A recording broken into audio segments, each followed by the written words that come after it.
meters in a time of 52.92, a new high school national record.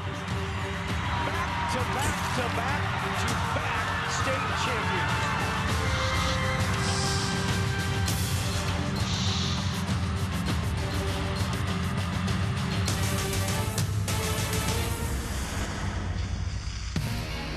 NET Sports, Nebraska's home for championship sports, is live at Morrison Stadium in Omaha, Nebraska for the 2015 Boys NSAA State Championship. The Class B title game, it's Omaha Skutt Catholic taking on Columbus Scotus. Hello everyone, I'm Thor Tripp alongside Casey Mann. Ryan Mix will join us in a moment, but we've got a great one on tap for you tonight in this Class B title game. Omaha Skutt Catholic trying to upset the defending champions here, Casey. Yeah, they got a big task ahead of them, but they've played well. They knocked off Gretna, kind of their big rival, and they got a lot of momentum coming into tonight, so it should be a good game for them. Absolutely. Skutt, a little bit of revenge on the mind, too. They lost to this Columbus Scotus team in the first round last year as well. So as we take a look at when you look at the maps and the different parts of where these two teams come from, it's been interesting. Columbus Scotus, a little more of the suburban style, but they've certainly been here winning a handful of state titles. And Omaha Skutt Catholic just down the road here and playing in front of a little bit more of a home crowd tonight. And you look at the class brackets and who these teams have gotten here, beating Omaha Skutt Catholic, a pair of one-goal games, one-goal wins in this tournament. And then as far as Columbus Scotus is concerned, Casey, it's been an interesting adventure for them as well. Yeah, to get to the semifinals with Lexington, that was a big win for them. Lexington is a good soccer school, and so that was a big win to get here. And like I said, now they're back-to-back chance and opportunity. Although the Lexington game, they got a little bit of controversy that they got to get over, but big wins for both teams coming in tonight and a lot of momentum. And Omaha Skutt Catholic upsetting Gretna in the last contest. And Adam Gottschalk, a key player to look for here when you take a look at this Skyhawks team. He scored 2 of the 3 goals for this team in the tournament. He's going to be relied on heavily tonight. Yep, been busy, he's active, and he's came through in the clutch for him, and he probably needs to again tonight. Now, when you look at Columbus Scotus, an interesting tale in this one. They're going to be without their key player and top scorer, Alec Foltz, in this contest. He was red carded in his last game, so he's ineligible to play today. Casey, what is it like to play without a leading scorer in a title game? Well, it's definitely a blow to them, but they got to move on quickly. They got a great opportunity tonight, and anytime you lose your leading scorer, it's a big impact. But this is a great opportunity for those guys, and they got to move on. So it's now or never. Both of these teams with a chance to make history. NET Sports is live here at Morrison Stadium as we continue.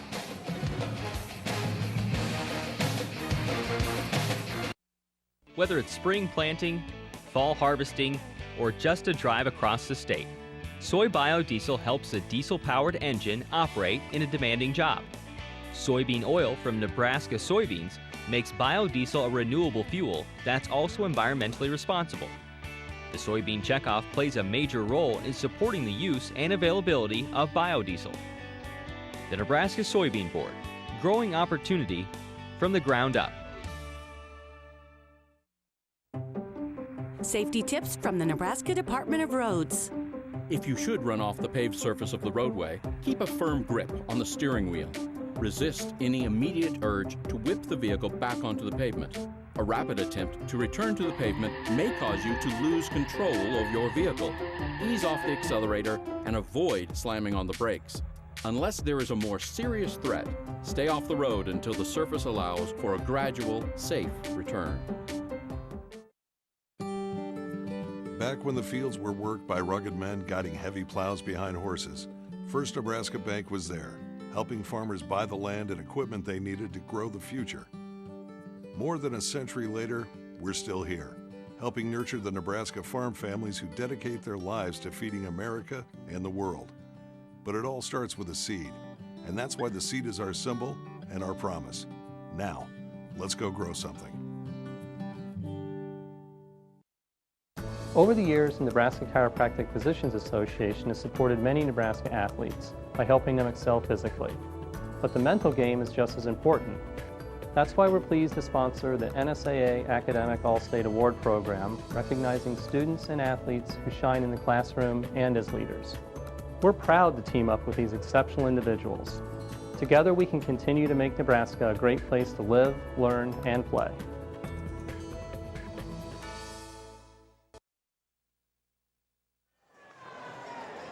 Watch NET Sports coverage of the 2015 NSAA Boys High School Soccer Championships on your smartphone or tablet. Watch NET Sports anytime, anywhere. Search for NET Nebraska in the App Store or download it free at netnebraska.org/apps. Welcome back to Morrison Stadium in Omaha. I am Ryan Mix. Players are getting geared up here for the Class B Boys State Soccer Championship, Columbus Scotus and Omaha Skutt Catholic. The Shamrocks of Columbus Scotus enter the game at 18-3. Omaha Skutt Catholic 13-4 sets up to be a great match, and Columbus Scotus, it's been well documented, will be without its top scorer, Alec Fultz, but the Shamrocks have plenty of other options. Sophomore Nathan Ostek has 16 goals, 8 assists for the Rocks. Senior Noah Shocker, 14 goals, and junior Caleb Ostek, 12 goals for the Shamrocks. So they score at a high clip, 4.9 points per game. They're also tough to score on. Keeper Evan Shahone has only allowed 11 goals in 21 games this year.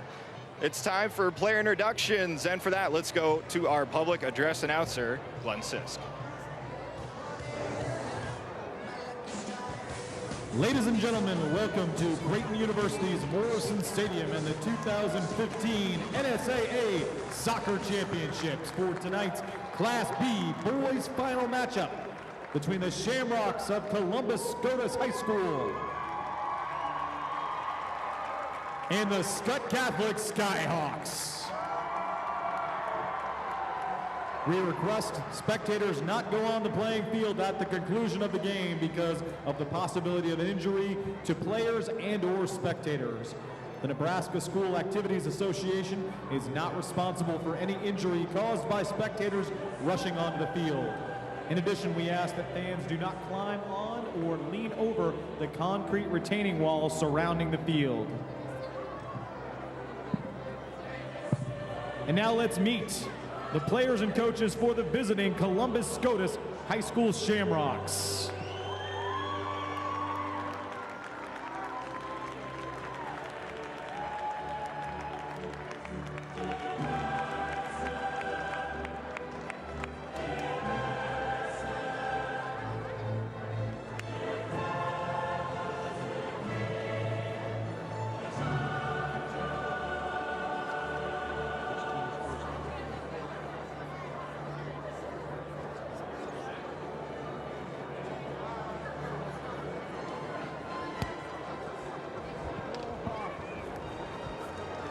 Walking out with Columbus Scotus High School tonight is the U7 Fuego of Gretna Soccer Club.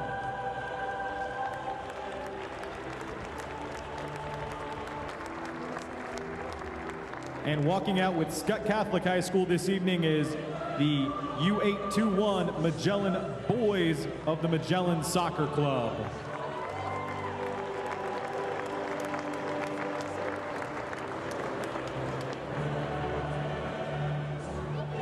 Now let's meet the visiting Shamrocks. Number 0, Evan Shohan. Number 1, Mason Brandenburg. Number 2, Marcus Dodson. Number 3, Caleb Ostek.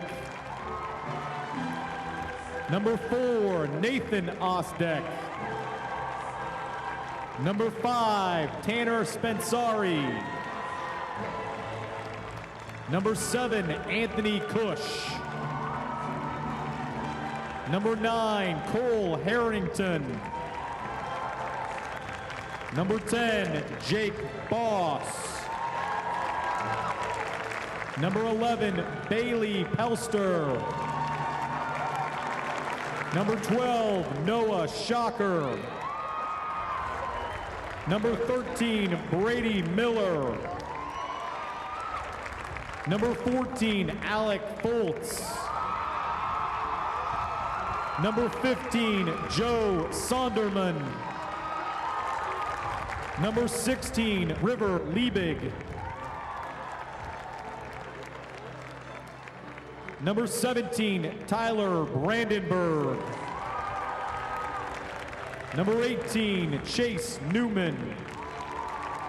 Number 19, Duncan Pajaza. Number 20, Grant Bettenhausen. Number 22, Will Sonderman. Number 25, Jackson Kump. And number 58, Matt Hoenk. Columbus Scotus is coached by Jeff Cush, assisted by Jeff Cush and Clint Torzon. The head coach is John Brzezinski.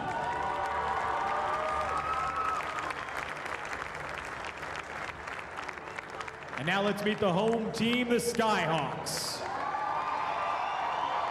Number 0, Nicholas Wagner. Number 1, Jackson Toma. Number 2, Jonathan Voss. Number 3, Trey Menlick. Number 4, Brady Forall. Number 5, Matthew Harrison. Number 6, J.B. Bowers. Number 7, Jeff Bartels. Number 8, Christian Healy. Number 9, Charlie Goraki. Number 10, Adam Gottschalk. Number 11, Chris Bausbach. Number 12, Tommy Paladna. Number 14, Nathan Purcell. Number 15, Lucas Kopetz. Number 16, Quinn Medlick. Number 17, Ian Fullenfall. Number 19, Andrew Hoffman. Number 20, Joe Carlson. Number 23, Nick Gerard. Number 24, Christian Banker. And number 25, TJ Haller. The assistant coaches for Omaha Skutt are Tony Odoriso and Matt Bragg, and the head coach is Justin Zabawa.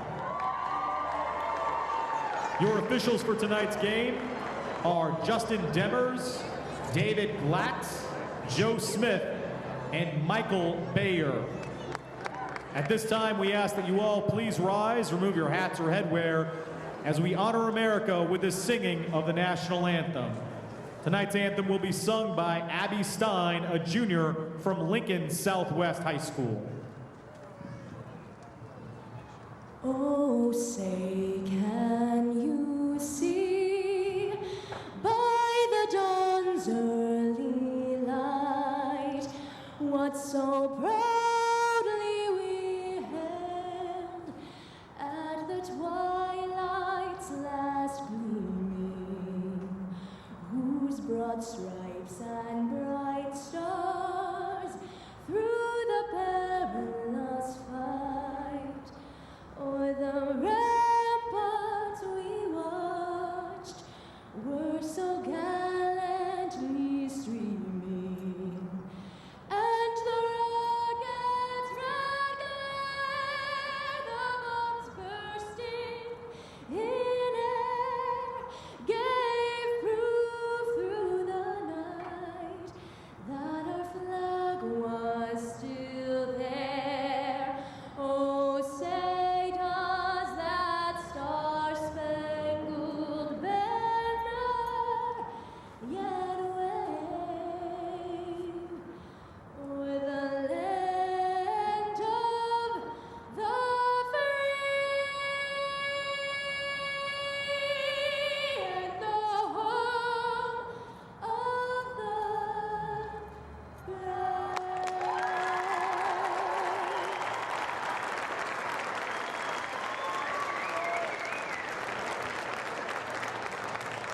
And a beautiful rendition of the national anthem there by Abby Stein from Lincoln Southwest High School. And we're ready for action here at the state championships in Class B. Let's take a look at the weather situation for today. No rain to deal with so far, which is always a good thing. It's been a rarity so far at this tournament.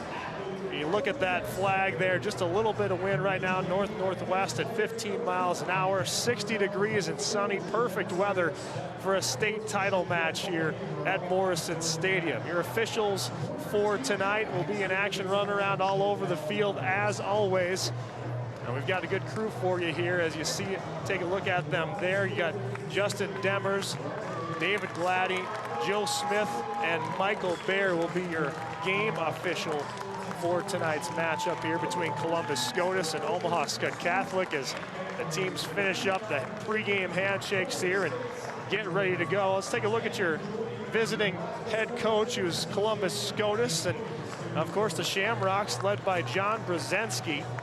Now, he's done some good work here with the Shamrocks as well, and this team has played well, winning last year's state championship. They've won 4 state titles overall, have the Shamrocks, and he's got his team ready to play despite being down their leading scorer in Alec Fultz, who will serve as somewhat of a coach on the sidelines as well today for this game. And for Omaha Skutt Catholic, you see head coach Justin Zabawa right there. And now this team no stranger to the state championship game either. They were the runner-ups in 2013 and the champs in 2012. So Justin and company will have these teams ready to go at it. And as you look at this team here getting ready to get out on the field, Casey, let's talk a little bit about what the nerves are between these two teams as you come out for a state championship game.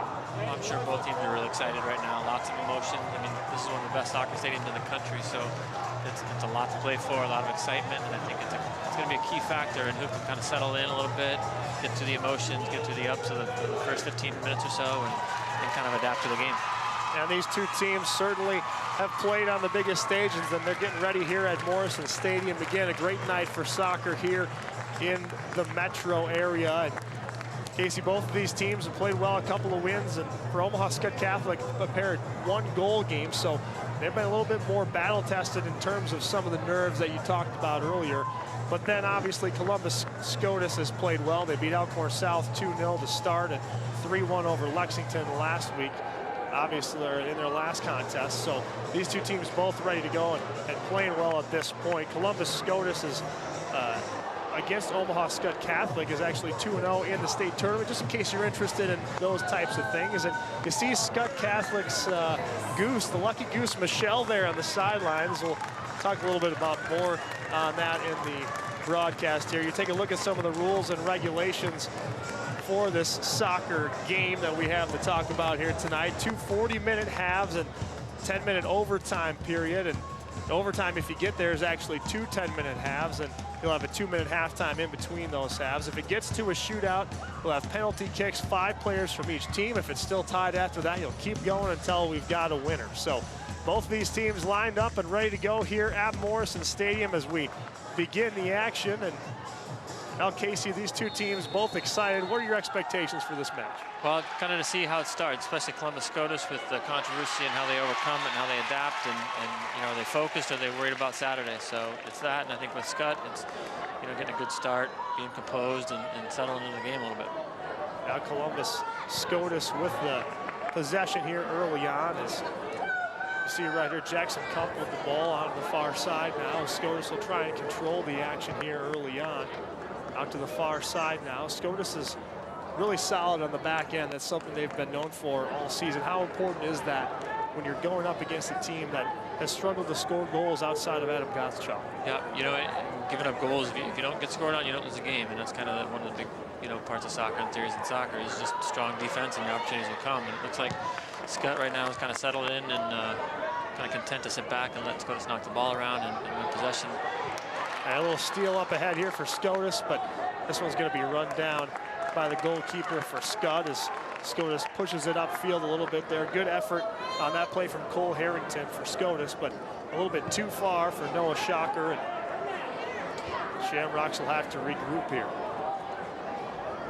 Yeah, it looks like maybe the instructions of Skutt were just kind of settle in, sit back, and let Scotus knock the ball around and kind of gain some composure and see what's happening. So Scotus can press a little bit, gain some opportunities and gain some advantage, and maybe, you know, put Saturday behind them and gain some confidence going into tonight. Yeah, good look up ahead there for the Shamrocks, and they'll have an opportunity on a corner kick here early in just the third minute now of play. As this is a good scoring opportunity right now as Cole Harrington will tee it up in the corner there. The Shamrocks with an opportunity to take an early lead on this play.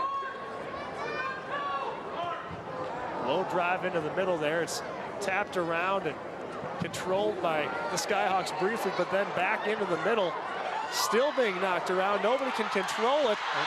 Just outside of the box there. It looked like Caleb Ostek had an opportunity to put it away, but just off his left foot there. And a scary moment there for the Skyhawks. Yeah, look, maybe a sign of nerves. You know, a good opportunity for Scotus, a little bit helter-skelter, but, you know, that's kind of what you want. You create opportunities any way you can get them, and goal is a goal. And Scotus is right now taking advantage of some nerves, I think, from Skutt, and needs to capitalize.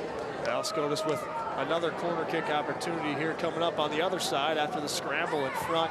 This one teed up a little higher, but nice job of heading it out by the Skyhawks there. Trey Mendlick clears it out of the way, and they're out of harm's way for the time being. Back into the middle of the box now, a little bit too tall there, but Marcus Dodson corrals it, and out on the far side there, Nicholas Wagner getting his work in early on here, Casey. Yeah, it looks like Scotus has Skutt on their heels a little bit, and Scotus has kind of come out with some momentum and something to prove.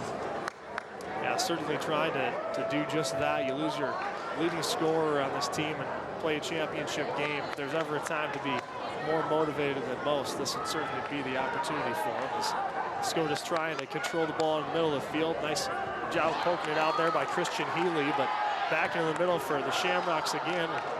An opportunity in the middle for Harrington as he controls it.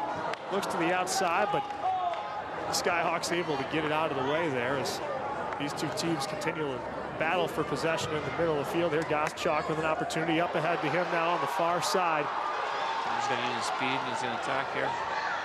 Back to the right foot and nothing doing as it's cleared out there to the outside by the Shamrock defenders, but an opportunity in the first one really so far for Skutt Catholic offensively. Yeah, it looked like they were sitting back and looking to counter, and that was the kind of opportunities they're going to try to get and kind of catch Scotus attacking too early and too high. It looks like Caleb Ostek there whistled for a foul as the Skyhawks will have an opportunity from straight away here as we're just about 4 or 5 minutes in. You see here a little shove after he lost possession of the ball in the midfield, maybe a little incidental, but he had extended that right arm and it kind of made it look a little bit worse than it was. So Mendlick will have an opportunity here for the Skyhawks, puts it up into the middle of the box. Nice job heading it out of the way there, and Scotus clears the opportunity to the side. Well done. Those are tough balls to handle, especially early in the game. And we talk about all the time, the first 5 minutes of a game is really important. And Skutt kind of weathered a storm. Scotus gained some momentum, so it'll be interesting to see how it develops from here.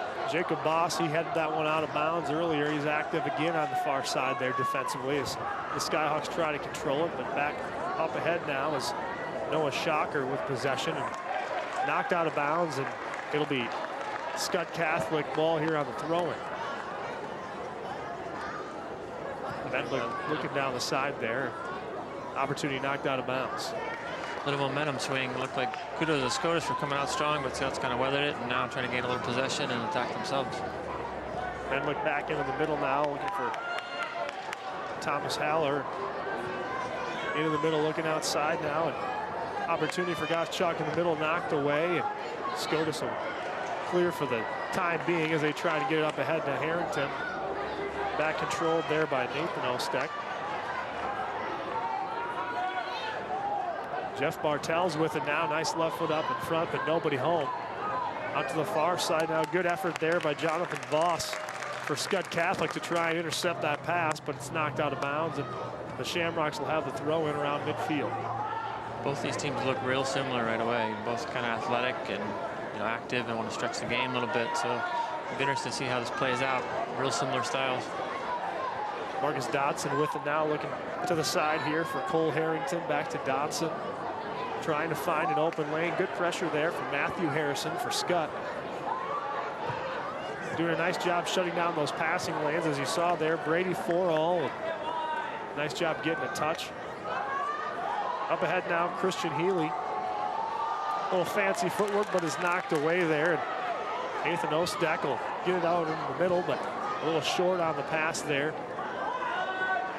Up ahead now for Skutt with an opportunity. Centered just out in front there. Good effort and a good ball from Chris Bausbach there. And they're looking to catch him on the left side. kick away there as Scotus tries to get back on the attack. I think Skutt trying to gain a little possession in the middle of the field and catch him through balls in behind Scotus. Up into the middle now. Both teams battling for possession. We've seen that quite a bit so far. In this one, both teams feeling each other out and trying to get a sense of what the other wants to do. Late whistle there as he's taken out, and Christian Healy goes down to the mat and he's rewarded as the Skyhawks will have possession. We talk a lot in soccer about rhythm and tempo, and you can tell this game's a little bit struggling to get some kind of rhythm to it. You get one pass, two passes, and then a turnover. I think that's just kind of the nerves, and as the game goes on and settles in, look to see who the team is that can kind of connect 3 and 4 passes. And Adam Gottschalk able to connect on that pass there earlier. Nice centering ball there, headed away though as the Shamrocks try to avoid trouble. Stolen away again by Skutt, but back in front now. The Shamrocks try to push it, knocked out of bounds. It'll be Columbus Scotus with a throw in on the near side. Nice effort though individually there from Adam Gottschalk as he tried to get one into the middle, but defensively sound as always are the Shamrocks. Yeah, that's why Gottschalk, you can tell, is one of their key players. He's active and works hard and trying to create opportunities any way he can. A physical play here as you see both Healy and Harrington getting after it a little bit here on the near sideline. A spirit of competition, Casey. And is that some of what you do in the early minutes, just trying to see what maybe you can't get away with, but what kind of physical play that the refs are going to allow? Yeah, you want to see what the other team's going to do, how they're going to react, how the refs are going to call it. I think it's some of the emotion of the game and some of the the excitement and playing in front of friends and fans and establish a presence. Trey Medlick up ahead there on the boot, but back the other way is Caleb Ostek. Out in front as Shocker tries to track it down, but Trey Medlick there try and take possession away. Shocker gets possession on the far side there. Not much of an angle though as Medlick runs him off on the far side. A little more contact here, but nothing doing whistle-wise there as these teams continue to try and feel out the calls and what these officials are looking at in terms of physical play. But definitely a good match so far from both sides, throwing their weight around a little bit and trying to get a feel for the momentum of this game. Yeah, 10 minutes in, it's kind of gone as we expected. Two athletic teams that are trying to kind of find a rhythm, but are rivals and pretty competitive. So it's kind of gone as expected so far. On the throw in now for Skutt is Jeff Bartels. Stolen away though by Caleb Ostek. And we'll have a free kick away here as the referees try to get things under control a little bit. It's always a danger early in these matches if you don't blow that whistle. And kids, you know how it is. Yeah. You give an inch, take a mile, and try and take advantage of it there. Free kick up ahead now into the middle, and Medlick knocks it away. Up ahead, Gottschalk with a quick touch, but it's stolen away again by Jacob Boss. Takes a boot there from about 50 out, and that one sails high and over the goal. Bit chippy right now, and like you said, the referee's got to establish a presence as well and kind of take control of the game. And I think whichever team can kind of get through this chippiness a little bit and settle in, be all right. Trey Medlick here on the kick, out to midfield and controlled here by Scotus on the far side. Nice job of running him off the ball there. Up ahead to Gottschalk now, just a little bit out in front of him. Didn't miss by much on that one, and as he tries to clear into the far side there, nice job by Jackson Kump on the far side, but it'll be Gottschalk here looking to throw it in himself. Now he'll hand off, try and take it himself here. 29 plus to go here in this first half, still scoreless. Knocked down in the box there, and they're going to say that was initiating the contact was Chris Bausbach of Omaha Skutt Catholic, and got his arms up and a little bit tangled there on the far side. Maybe kind of embellish the fall a little bit. There's no acting in soccer, Casey. No, not at all. Not at all.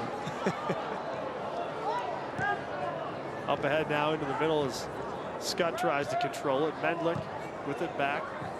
Looking up ahead for his man Matthew Harrison on the far side, but nothing doing there. And up ahead now Columbus Scotus, Marcus Dodson on the move, a little bit too far in front of himself there. He's got a little excited now up ahead for Shocker, looking down the side. He takes down Medlick into the middle now, but it's cleared away Nice job by Jonathan Voss of getting that one to the outside. Contact as both players go up for the header there. And finally able to clear it out of that corner for the Skyhawks, but only for the time being. And now they're able to get it out ahead. But Scotus a little bit offensively more in control, it seems like. The chances for Adam Gottschalk have come on a couple of longer passes where they've been able to sneak by, but in terms of controlling the game and you know, those longer possessions, it seems like the Shamrocks have the edge early on. Yeah, it looks like Scotus is a little more comfortable with the ball, little combinations here and there, and Skutt's looking to play Gottschalk in, let him use his athleticism to kind of run on behind people. Now we'll have a sub here as Tanner Spensari comes out for Columbus Scotus.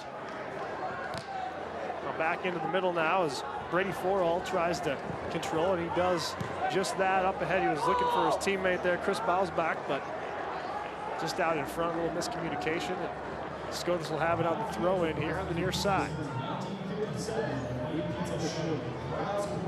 Still scoreless here at Morrison Stadium as both these teams try to find out what's going to work, those winning recipes here in the Class B state title game. Trey Mendlick with it now in the middle as the Skyhawks look to get one down the sideline there, but a little bit out of the reach of his forward. And Jackson Toma just unable to run that one down. You can tell it's still early, and you know, there's so much individualism, and kind of the players are sorting through themselves and trying to establish a role, and they're not quite connected to each other, and you see a lot of mistakes and a lot of kind of silly balls that they're normally not used to playing, but trying to settle in themselves and then connect with their teammates. Harrington with a nice move there down the side, but coming over to clear it out of bounds. Nice job there by Thomas Haller. And Scotus will have the throw in here as we've got a sub coming to the game is Mason Brandenburg. He'll give Joe Sonderman a breather on the sideline here. And 14 minutes in, still scoreless. Good time to catch your breath. Up ahead, this throw in knocked out of bounds by Quinn Mendwick. Scotus will have to throw in again here. Into the corner now as Haller clears it out. And we'll do it again. Kind of see, we talked about goes in waves. That first 5-10 minutes, lots of emotion, lots of busyness. Now they're kind of, you know, died off a little bit and less emotions. And now we'll kind of see who kind of takes it from here. Long throw, and these are dangerous. Nathan Ostek here comes in to relieve Harrington with the flip throw into the middle. Good opportunity there as Jacob Boss gets ahead on it, first touch, but it goes off down the far side. And it looks like they're going to say they'll have another opportunity at the corner kick here as Boss got a good touch on it. I think Ostek caught him off guard a little bit. As you see, you take another look here, good distance on this one. Yeah. Just how difficult is that to do, Casey? It's, well, I know I couldn't do it. It's also difficult as a goalkeeper to kind of read the trajectory. It's not quite as high as a kick. It's a challenge. It can be more of a line drive. And I think that sun right now is a factor too for the goalkeepers. Now you see Harrington now in the corner with his hand up for the corner kick opportunity here. Nice header opportunity off the near post and then knocked out of bounds. What a scoring chance there for Scotus, as it looked like Jacob Boss got a head on that one as well, just as he had on the previous possession. You take another look at it here, and great header. Great header. Right directly off the corner there, and Anthony Cush actually got a head on it. Another opportunity for Scotus. This one out a little too far into the top of the box, and Gottschalk trying to control it there and gets a little too much contact as Mason Brandenburg did a nice job trying to use his body to stay in front of Gottschalk, which isn't easy to do. No, they've done well individually defending and kind of being around him. And, you know, in games like this where they're struggling to find a rhythm, those set pieces can be so dangerous, and that throw-in that led to a corner right there, we just saw evidence of it. Now the free kick coming here for Scotus. Have had a lot of opportunities on these set pieces, as you mentioned. First touch by Trey Mendlick. Doing a nice job getting up and taking control of that one from the early part of that play. Nice job getting the possession back by Chris Bausbach there as he battled with Brandenburg of Columbus Scotus.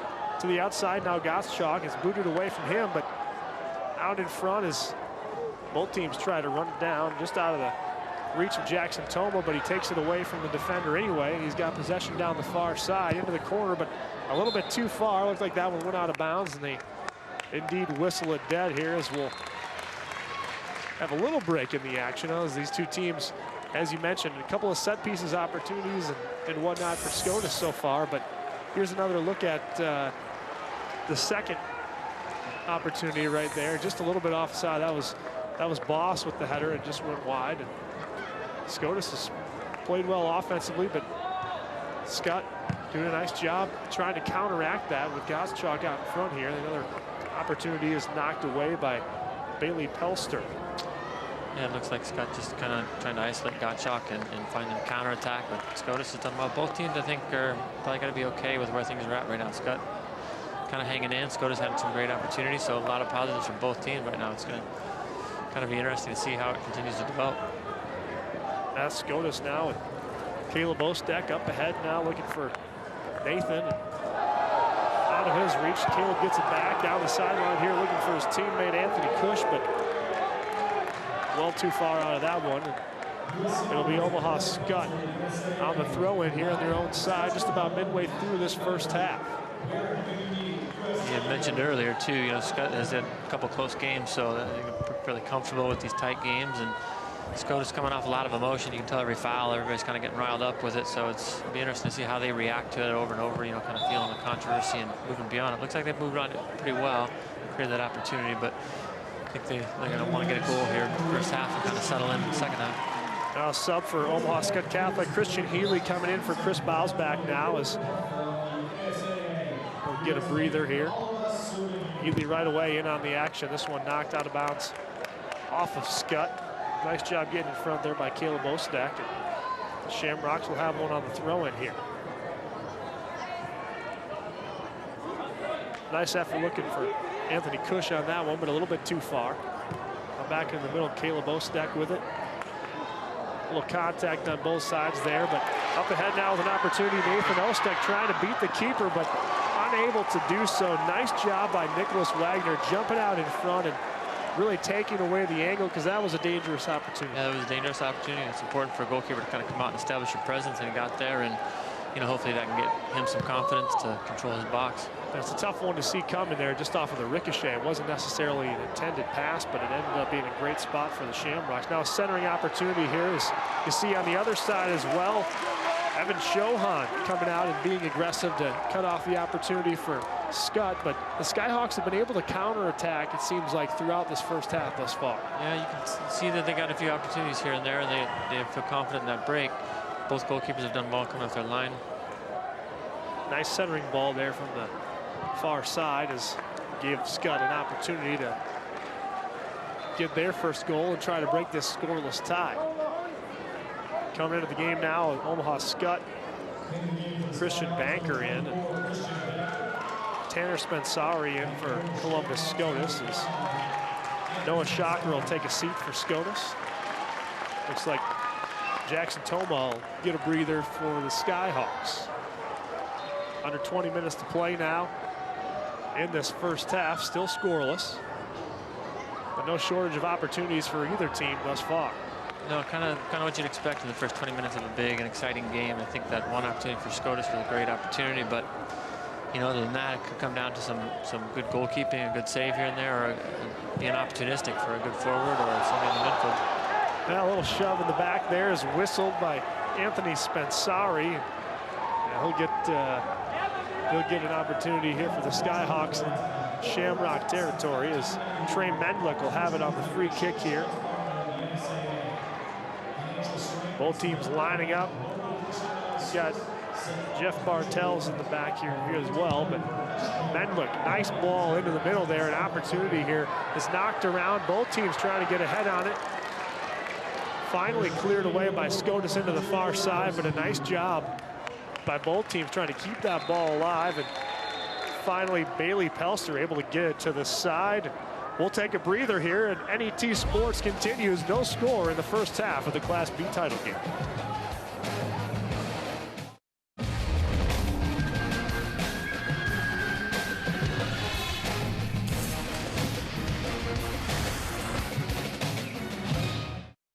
Join us for an American tradition, the National Memorial Day Concert. Join me, Joe Mantegna. And me, Gary Sinise. With Gloria Estefan, Tassan Chin, Katherine Jenkins, Russell Watson, and General Colin Powell. The National Memorial Day Concert. Coming soon to NET1. It seems there are fewer and fewer places we can go for balanced, objective reporting of news and events from around the globe. But NET World is still one of those places. Thanks to your financial support, important and informative programs become available to Nebraskans who want to stay informed, like you. Take a moment to ensure the NET World programs you rely on will continue. Call 800-989-8236 to make a financial donation. Thank you. Welcome back to Morrison Stadium in Omaha. Scoreless between Columbus Scotus and Omaha Skutt Catholic under 19 minutes to go. I'm joined alongside Christy Brzezinski, the wife of head coach John Brzezinski. Now, Christy, you are the head coach of the girls team at Columbus Scotus. So how tough is this for you to be able to watch and not have control of the game? Well, actually, it's kind of nice. I like to sit back and just watch them play, and this has been a really good battle so far. Do you and John talk about tips? You give them some tips before the game on suggestions that you think they should do? You know, we always bounce it off each other back and forth, but I think he does his own thing, and he does a really good job of it. So. Both of you guys played at Scotus and had great careers here with the Shamrocks. How cool is it to be able to be an alumni and coach this team and watch them now in the state championship? It's amazing. You know, it's always nice to come back and help the kids and just help them realize that this is a once-in-a-lifetime thing, and it's memorable, and just enjoy it. And it's something you're always going to look back on and remember. So. Well, Christy, thanks for taking the time. I'll let you sit back down here right in the midst of the student section here at Columbus Scotus. We got a good one, guys. Thor and Casey, a lot of action, and Scotus, they've had some good looks. Yeah, you're right, Ryan. Both of these opportunities really off those corner kicks in their last possession offensively was a great look for them. And, you know, Omaha Skutt is coming back with a couple of opportunities of their own. So certainly an action-filled first 20 minutes or so here at the Class B championship game. Nice to see that kind of a soccer town. You know, Columbus Scotus traditionally always good, not just on the boys' side, but the girls as well. It's nice to see the Coach Brzezinski's. You got to wonder what the dinner table conversation is like. I bet. Just talking soccer strategy. Soccer, yeah. Some people talk Bills, not the Brzezinski household. Soccer. That's right. How the kids feel about soccer. I can go one way or the other. That's exactly right. Adam Gottschalk there trying to corral it. Had a lane outside, but wasn't able to get control of the bouncing ball there. And now back to the outside into the middle, looking for his teammate Quinn Mendlick there, but it's stolen away. And now a push up ahead to Kush on the far side. He has possession with a couple of teammates trailing behind, but a nice job defensively there as Skutt able to really keep Columbus Scotus from those runouts that they're traditionally able to put away. Yeah, it was a good early ball, but you know, with that early ball, you need help and you need trailers, and they weren't quite able to get there, and Skutt was able to do well defensively. Thomas Haller doing a nice job there, kind of forcing that action toward the sideline. He kept his body in the middle of the offensive player there and was able to knock it out of bounds. And now Skutt back up ahead there as they try to get it to Christian Banker, but knocked away, and Scotus with it now on the side as these two will battle for it. Big field like this, it gets really easy to get spread out. You look to knock that ball on counterattack, but then you need the other, support guys to get up, and that's a lot of work. And that's where, as this game goes on, it can start to open up and break down as one team is really pressing and leave some holes and some gaps. So, whoever gets their composure can kind of take advantage of that. Yeah, it seems like so far both these teams really content to just not give up a big play, not make a big mistake. And you get the sense that it could be one of these set pieces that decides the state championship game this year. Yeah, absolutely. And that's kind of a championship mentality in a lot of places. It's you know what, we're just not going to make mistakes. We'll take our opportunities when they come, but we're just not going to beat ourselves. We're going to make you really break us down and beat us. It looked like that one got out of bounds there, but not whistled. Thomas Haller was a little confused, thought it was out of bounds and didn't get the whistle. And now Columbus Scotus will take over with an opportunity here. We'll see another flip throw in from Nathan Ostek, and we saw how dangerous that could be the first time, Casey. Yeah, last one led to the corner, which was the ball off the post. So here again, I think big opportunity for Scotus. Ostek now on the throw. Good distance into the middle there, but good positioning by Omaha Skutt Catholic as Trey Menlick, as he always seems to do, gets the first touch on that one and knocks it away. Yeah, he's done well. I think the other important piece about this is that it's not the first ball. The second ball sometimes is the most dangerous ones as well. So Skutt's done a good job winning that first one, but that second one is kind of always dangerous too.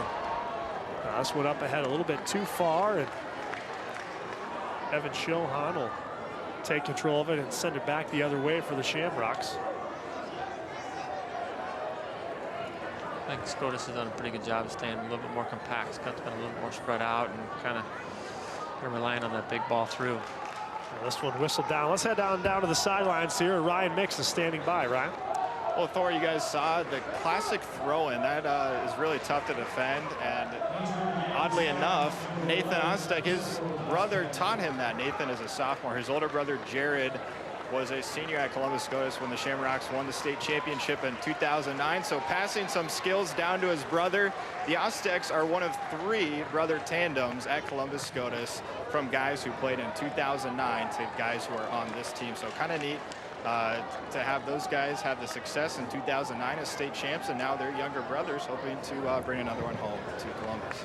Yeah, you know, if you're the younger brother in that matchup, you don't want to be the one who doesn't win a state championship. So, you know, Nathan certainly trying to do that as well. Always interesting, passing down some passing techniques. So, there you go. Columbus Scotus now trying to clear away an opportunity as Gottschalk had it on the sideline there, but knocked away. And a little bit of contact here as we get a little physical play. The whistle is blown though. Marcus Dotson defensively really dealing with Gottschalk, and you can see the energy that Gottschalk brings. Columbus Scotus certainly focused on him every time he's around the ball or putting himself in position to get there. Yeah, they know where he is. He's their dangerous threat, and I think it's on the minds of everybody Saturday in that call and being active, and you can see everybody's a little bit still feisty and kind of waiting to see any sort of big reaction. Yeah, never good to get a little talking to by the official there when you've still got 50+ minutes of play, but Gottschalk maybe just a little bit fired up there and trying to get into position, and hasn't been able to do anything on that one so far. Now Anthony Boss up ahead now as Trey Menlick takes it the other way for the Skyhawks. Knocked back in front, a little back and forth action here. Trey Menlick comes away with it on the far side. Up ahead to Chris Bausbach, and this one knocked out of bounds. Connect with us on Facebook and Twitter. Add a comment or catch up on the latest Nebraska sports info. Make sure to like NET Sports and Big Red Wrap-Up and join the conversation. Still scoreless now, 13+ minutes to play here in the first half. And another sub coming in now is Jackson Toma. Gottschalk will also take a breather here as well as Quinn Menlick. Gottschalk maybe needing to cool off a little bit with his head, maybe as much as his body here as the intensity builds here in this first half. Yeah, maybe coach brings him off to refocus a little bit, kind of catch a breather. Scotus has done well frustrating him. They haven't really let him get a lot of space, and they've always kind of been with him. So maybe a good time to kind of refocus. Yeah, he means so much to this team. Justin Zabawa certainly likes the effort that he's given, but Gottschalk trying to cause problems here as you see Anthony Cush coming off for a quick blow here as we remain scoreless here. This Shamrocks with the first touch here, and then controlled and sent the other way. Nice job using his body. There's Matthew Harrison. Up in the front now as both teams try to gain possession. With the break and the substitutions a lot, the game is still trying to find a rhythm a little bit, so those set pieces are going to loom large as the game goes on. Now we got a good one here, but we've got a good one coming up for you as well in the Class A game. Creighton Prep and Millard West coming up right after this one around 8 o'clock. And Creighton Prep has certainly been there before. Millard West maybe more of a surprise, but knocking off Omaha South, who was the top-ranked team in Class A in a shootout to reach the championship game. We'll have that one coming up for you later on tonight right here on NET as well. Columbus Scotus now up ahead on the sideline. Taken out there a little bit, maybe unintentionally, and that's what the referees rule as Trey Menlick got a foot out there and caused a little trouble there on the Shamrocks run out. Looks like Scotus is center back, done well chasing balls and kind of handling the through balls that Scott's trying to play. Jackson Cummings done well. Menlick now back up ahead into the middle for Skutt. Nice job avoiding one defender there is Brady Forall, but unable to do it for both as Scotus with an opportunity here on the push up ahead is Dodson, but then booted back the other way, back to midfield now is into the middle. Nice effort there from Nathan Purcell, but knocked away, and then a good interception on the far side. Scotus so solid on the back end though there. Nice job by Mason Brandenburg once again to eliminate a potential dangerous pass in the front. Yeah, you know, it was brought up too at the beginning of the game that, you know, missing their leading scorer, but how good they were defensively, and I think that's evident here. 10+ minutes remaining here in a scoreless first half in the Class B state championship game. Columbus Scotus 15 straight wins coming into tonight. Certainly been playing their best soccer just as they did last year to capture the 2014 championship, but Omaha Skutt Catholic doesn't care much about that. They're trying to pull the upset here and doing a nice job offensively after maybe a slow start on the attack. They've done a nice job getting themselves in position here a little bit more, as you see Jackson Toma there on the far side. Skutt will have an opportunity for a throw in deep in the Scotus end. They got to take advantage of kind of having the ball down on this end and creating opportunities and making something happen, gain a little momentum here and kind of turn the tide. Cole Harrington comes out now for Columbus Scotus. Anthony Cush back in after a quick breather. On a throw in now for the Skyhawks. Messed around a little bit there, nobody able to control it until Cush comes in and those fresh legs gets one down the sideline and out of harm's way there. But the Skyhawks, another good job on the set piece there with the throw in, giving themselves an opportunity to try and corral a loose ball and find the back of the net. Put it in the box and see what happens. Trying to do just that. It's Matthew Harrison unable to do it. Now to the far side, a good opportunity here. A nice save by Evan Shohan. Good opportunity there for Omaha Skutt Catholic, and unable to connect is Quinn Mendlick, but you saw Shohan, he's approaching 100 saves on the season so far, and that's why. Doing a nice job keeping himself in good position on that play. Yeah, that was it, exactly. Just kind of stood his ground and stayed big and was in the right place. Now we got a little contact that'll be whistled here as well. As you take another look at this, opportunity right here for Quinn Mendlick, but right into Shohan. Tried to beat him on the low side there. Shohan, a little bit of a taller goalkeeper, but able to get down and make the save here. Trey Mendlick now with another opportunity for Omaha Skutt Catholic as these teams get lined up. A good ball into the middle. Nice job coming in and knocking it away there by Jacob Boss. And Skutt's threat is eliminated for the time being. Until both teams now kind of created opportunities off of set pieces and throw-ins and some kind of sloppy bounce around balls. And it's kind of gone the way that we thought. Nice ball there by Trey Mendlick up ahead to Quinn, but unable to control it there on the far side, and we remain scoreless with 7:40 and counting here remaining in this first half. Nice job up ahead here. Good battle for the ball, but using his body as Bailey Pelster to kind of eliminate the angle that Mendlick needed to really get a good ball under the middle. Use the line and just use his body and sit his ground. It's interesting to see at this big of a field, you know, teams are kind of struggling to find a rhythm. It gets into one end and Skutt gains a little momentum, and then it gets into the other end and Scotus gains a little momentum. There's not a lot of play in the midfield, so it's kind of get into the other end and create havoc and create opportunities, and it's kind of gone back and forth that way. Jackson Kump up ahead to Brandenburg, and it's knocked out of bounds off the Skyhawks. So we'll see the Shamrocks with the throw in here at midfield looking up ahead, but nice job on the first touch there by Skutt once again. Come back the other way. You see Omaha Skutt Catholic here really offensively a little bit more aggressive as this match has progressed. Of course, as I say that, the Shamrocks come back with a little charge of their own. Lost them on the midfield, and Scotus takes advantage and kind of tries to play the through ball. Now they get it down here and see if they can keep it and keep active and create opportunities for themselves. Skutt sometimes gets in a hole trying to play that through ball with nobody up there, and quick turnover, and then they're kind of exposed. Into the middle now is Nathan Ostek over to Jacob Boss. Ostek again with an opportunity, but is knocked away. Now Boss with it. Both these teams trying to corral something, a little contact, no whistle on that one. And cleared away by Thomas Haller for Omaha Skutt Catholic, and Jackson Toma with it now back into the middle for Haller, and down the side for Toma again, knocked out of bounds by Mason Brandenburg. A little bit of a scramble in the middle there for the Shamrocks, but unable to really get a good clean shot off. And Haller did a nice job stepping in front of Ostek on that last one. Yeah, it looked like something's going to develop there, and Skutt did a good job shutting it down and not going to push it to the other end. So again, that end-to-end, you know, kind of creating a scrum-like atmosphere, a little bit of rugby, and trying to see who's dangerous and can make something happen out of nothing. And you see, checking back into this game, Adam Gottschalk. Looks like he'll give his teammate a breather, and now much deserved there as Christian Healy will come off for a quick minute here. But you like to see Gottschalk get into the action here as you get a throw in. We're around 5 minutes left here in this first half.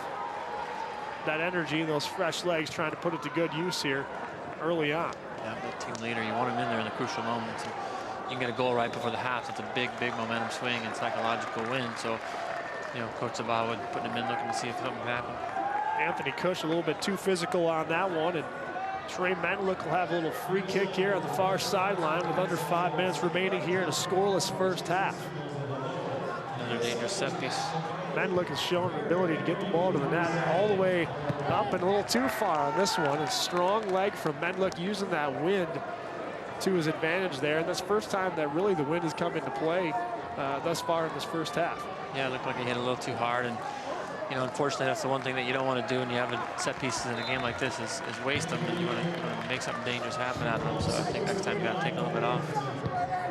Shohan now intercepted by Quinn Menlick, who had an opportunity on Shohan, the best opportunity for Skutt in this first half. But out ahead now is Jacob Boss up ahead to Shocker. Shocker with it back into the middle for Boss.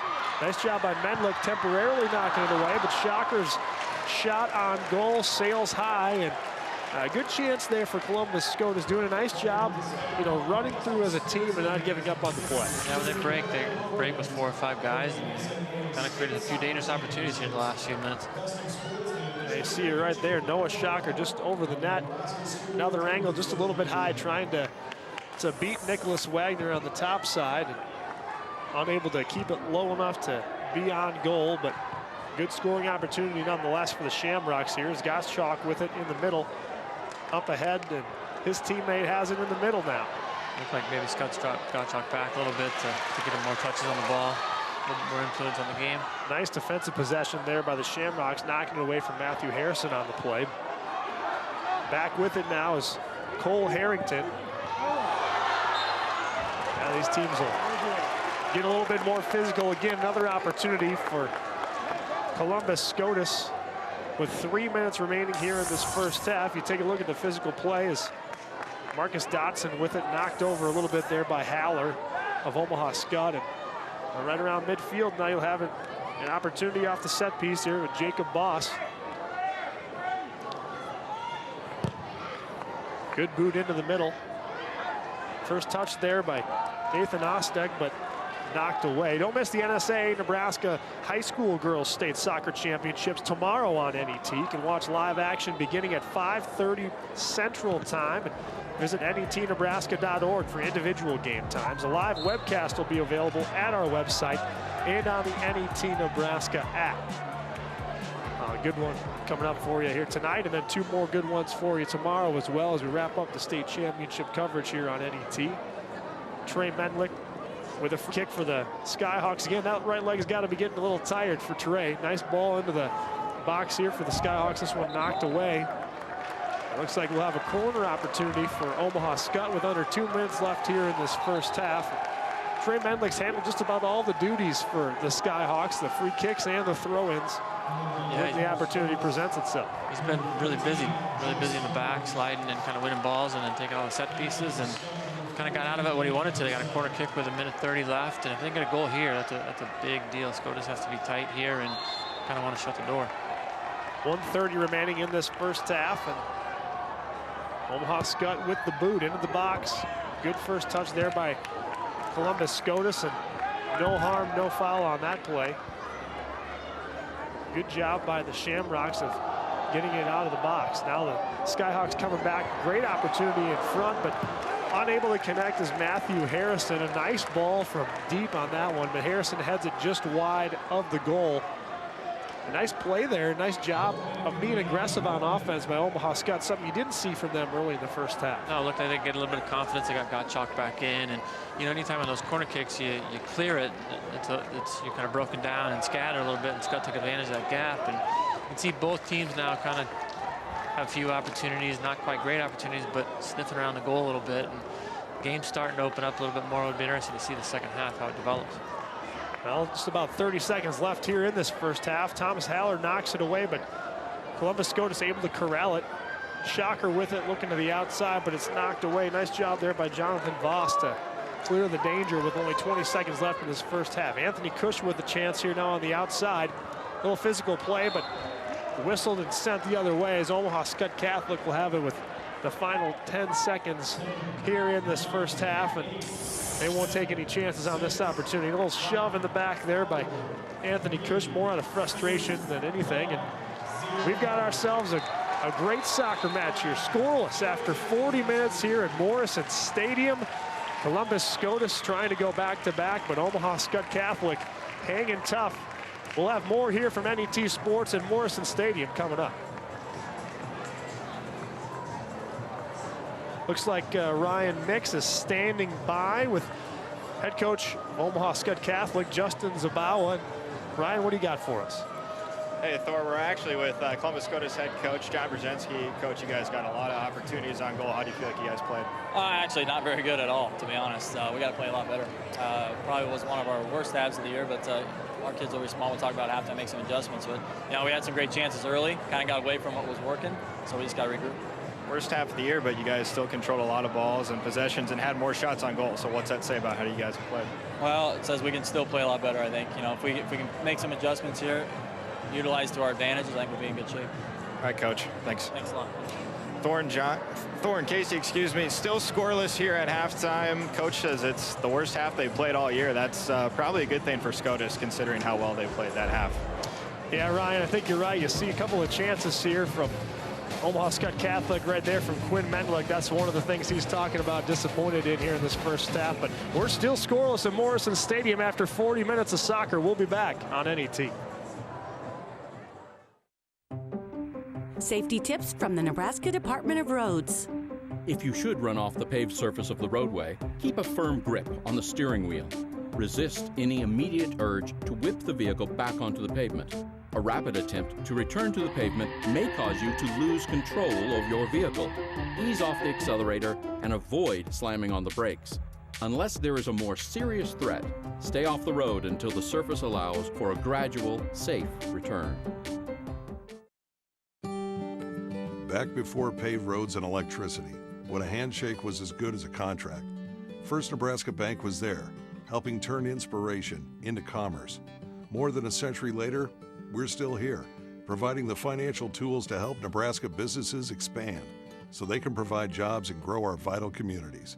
But it all starts with a seed, and that's why the seed is our symbol and our promise.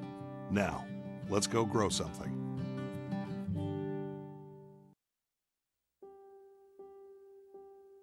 Risk management surrounding head trauma and concussions is a priority of the NSAA. When in doubt, sit them out. Some common symptoms of concussions are dizziness, confusion, and nausea. The NSAA requires coaches in all sports to take a concussion course annually. For more information regarding concussion management and return to play protocol, visit our website, nsaahome.org. When in doubt, sit them out.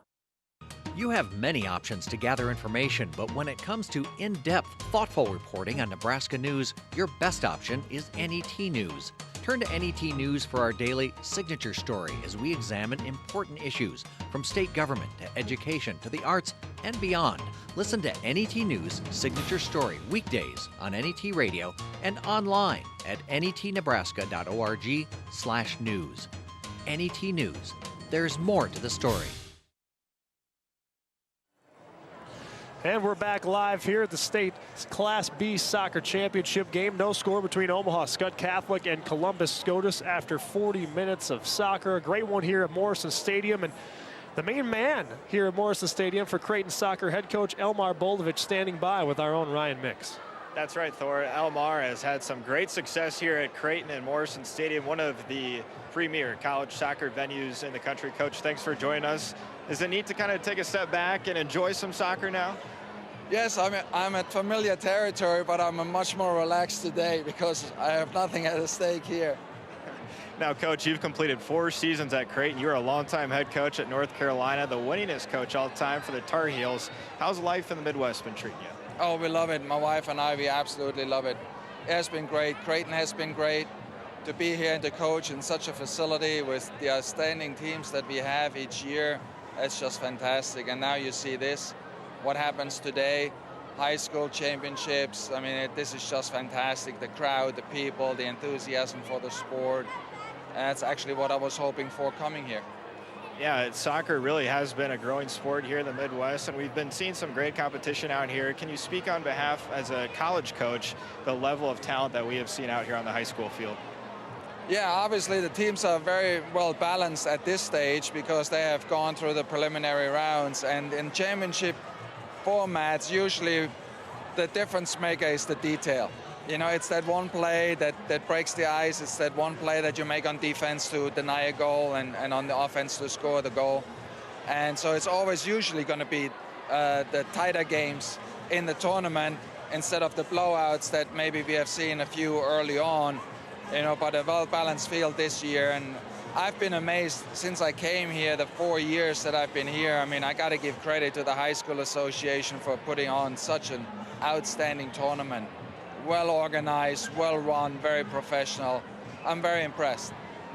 Thanks again for joining us, Coach. As Elmar was speaking on, great crowd out here tonight. It's a little bit chilly, but that hasn't stopped people from coming out. Thor and Casey, this guy knows his soccer, and at Creighton they have had a ton of success, so it's great to hear from Coach Bolovich and wish the Blue Jays continued success this fall. Yeah, we appreciate it, guys. Creighton's men team 16-3-3 last season, so certainly a lot of success. We'll have highlights and first half statistics for you coming up here on NET after the break. Whether it's spring planting, fall harvesting, or just a drive across the state, soy biodiesel helps a diesel-powered engine operate in a demanding job. Soybean oil from Nebraska soybeans makes biodiesel a renewable fuel that's also environmentally responsible. The soybean checkoff plays a major role in supporting the use and availability of biodiesel. The Nebraska Soybean Board, growing opportunity from the ground up. Back when the fields were worked by rugged men guiding heavy plows behind horses, First Nebraska Bank was there, helping farmers buy the land and equipment they needed to grow the future. More than a century later, we're still here, helping nurture the Nebraska farm families who dedicate their lives to feeding America and the world. But it all starts with a seed, and that's why the seed is our symbol and our promise. Now, let's go grow something.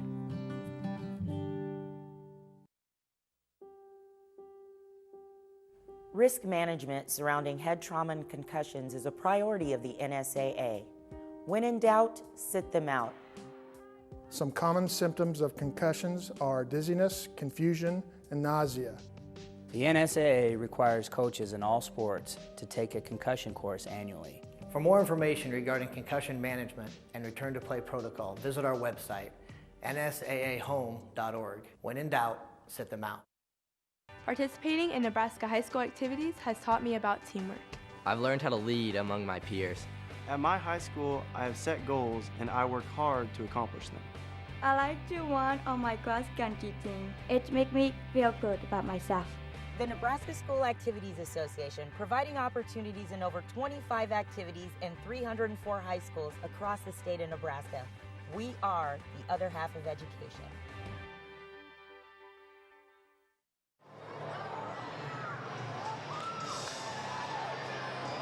And congrats to Norris receiving the Sportsmanship Award in Class B, with this award being presented here at Morrison Stadium. Norris certainly with a connection to this contest, to this title game as well, losing in the first round to Omaha Skutt 1-0. So a little bit of a vested interest for Norris, even more so than this. So we take a look at your highlights from the first half.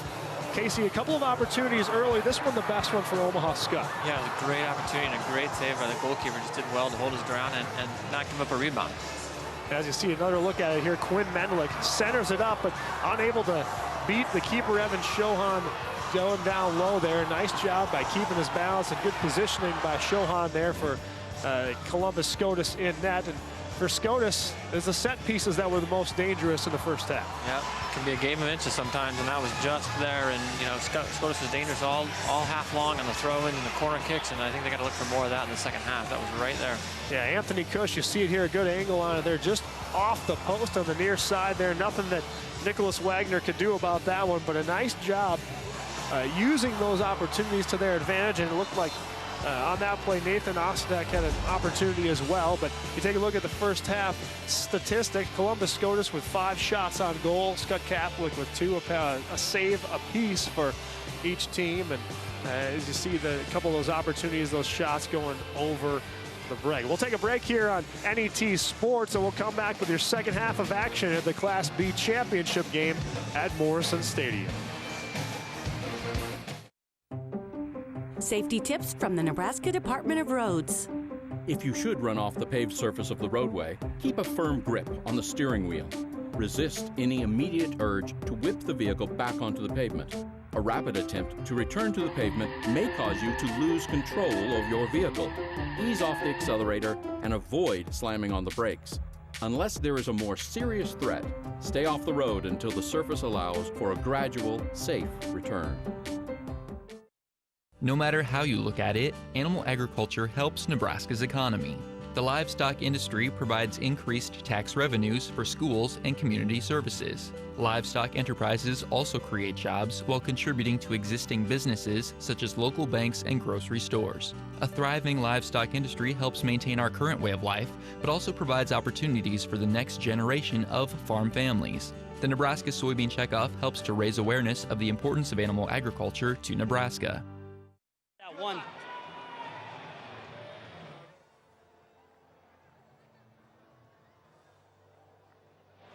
Get around to this broadcast. Omaha Skutt Catholic and their team playing well for Coach Zabau. And Coach Zabau actually a player at Omaha Skutt Catholic as well back 2000 to 2003. And he knows a little bit about the state championship game as well. He won the 2003 state finals in a shootout, and well, we might have an opportunity to do that as well. Looks like Ryan Mix and everybody have their situation handled on the sideline. Let's go back down to him. All right, we're joined alongside Skutt head coach Justin Zabawa. Coach, pretty competitive. You guys got some momentum going there towards the end of the first half, though. Yeah, we did. First 15 minutes I thought was theirs. We settled in, found our rhythm, found our game plan that we wanted to do, and we looked a lot better towards the end of that half. Coach Brzezinski didn't think Scotus played very well in that first half, but they did get some opportunities. How do you think keeper Nick Wagner has handled things? Oh, he's been great all year. You couldn't ask for him to make better saves than that all-state tournament, and that's the keeper he's been all year for us, so it's kind of expected out of him at this point now. All right, Coach, good luck in the second half. Thank you. Well, guys, 40 minutes to play here. It's been a competitive game to this point, and we'll see who comes out here hot in the second half. Yeah, Columbus Scotus with possession early, going from left to right on your television screen, and intercepted here by Trey Mendlick, as he's done so often so far in this state championship game. Omaha Skutt with it now on the near sideline, as they'll have a throw in from Jonathan Voss as they try to continue that momentum they had at the end of the first half, being a little bit more aggressive on the offensive side, Casey. It'll be really interesting to see these first 10 minutes, who's made adjustments, what adjustments they've made, and how the emotions are kind of being handled right now. Adam Gottschalk with it, trying to make a move, but doing a nice job of using his position as Jacob Boss there for Columbus Scotus, and he knocks it away and gets possession back to the Shamrocks here. Kind of the beauty of soccer with an 80, 90-minute game, you know, you can't play emotions the whole time. So the second half, and now a little bit of strategy comes into play, a little bit of tactics, and like Coach Bulowitz said, a little bit of details in that individual moment of brilliance or a mistake that could be the difference. Coming back the other way, Brady Forall there for Omaha Skutt Catholic. Taken down on the far side there is Matthew Harrison, but no whistle as we'll continue play here. We saw this in the first half as well. Physical play, didn't get the whistles right away, and then as the half wore on, those whistles came out a little bit more as the officials tried to take some more control of that game. So both teams trying to be physical, trying to assert themselves and potentially win a state championship, but there's a fine line there as well, as Trey Mendlick will have another free kick here as a result of that whistle here. It's just a minute and a half into this second half of action. Mendlick, a good boot here into the box for Omaha Skutt Catholic. Nice job coming out to get it as Cole Harrington. But they're going to give him a free kick from the outs, just outside of the box there. It looked like Chris Bosback was going up for it, and they said that Cole Harrington was a little too aggressive as you take another look at it here. Yeah, kind of used his elbow and kind of turned his hip a little bit and knocked him in the back. So this is a dangerous opportunity for Skutt. Off against set piece again, so we'll see what they do, put it on goal and test the keeper. The keeper came up big in the first half, so this could be an important moment in the game. One of their best scoring opportunities, no doubt, so far in this contest here is you see a pair of Skyhawks back there. It's Christian Healy and Adam Gottschalk both on the side. Looks like Healy will get the boot here. Going to the far side, but just misses the top corner on the right. Nice job getting himself the angle there, going upper 90 on the right side, but just a little bit over the goal. Yeah, that was close. That was really close. Sometimes you worry in these with so much emotion that he's going to blast it over the goal, and that one looked like it was right there. So lots of a positive momentum starting for Skutt, so they got to kind of continue to build on this and take advantage of the opportunities that are going to come their way. That was a great look at that last replay right there, just sailing wide right of that far post, but another good opportunity for Skutt there. And you wonder how Coach Brzezinski from Columbus Scotus is feeling after he was disappointed with his team's first half, and then Skutt gets themselves a couple of opportunities early in the second half. So you see Columbus Scotus now with a chance of their own as Cole Harrington with it, centering it into the middle. This one goes wide, but knocking to the far side and in, and Columbus Scotus takes a 1-0 lead. Nice job of putting it home there on a nice centering pass. Noah Shocker with the first goal of this state championship match, and a nice job centering the ball from Cole Harrington as you take another look at it here. It was a great run, good work, good effort, and great ball, and it looked like Skutt lost the mark, and great finish. Yeah, a pair of offensive players in the box there, but it was Shocker who ended up getting that golden foot on it. Nice job by him of giving himself an opportunity and taking advantage of it there. He comes through for his team here to make it 1-0 Columbus Scotus just about 4 minutes into this game. Great composure. Great composure, just sitting there and just put it on net, and good things happen. And talk about the first 5 minutes of each half. Scotus got the goal, and now they got to kind of settle in and weather maybe a Skutt, a little bit of surge, and see how the rest of the half plays out. That was a good start for Scotus, especially after that opportunity from Skutt.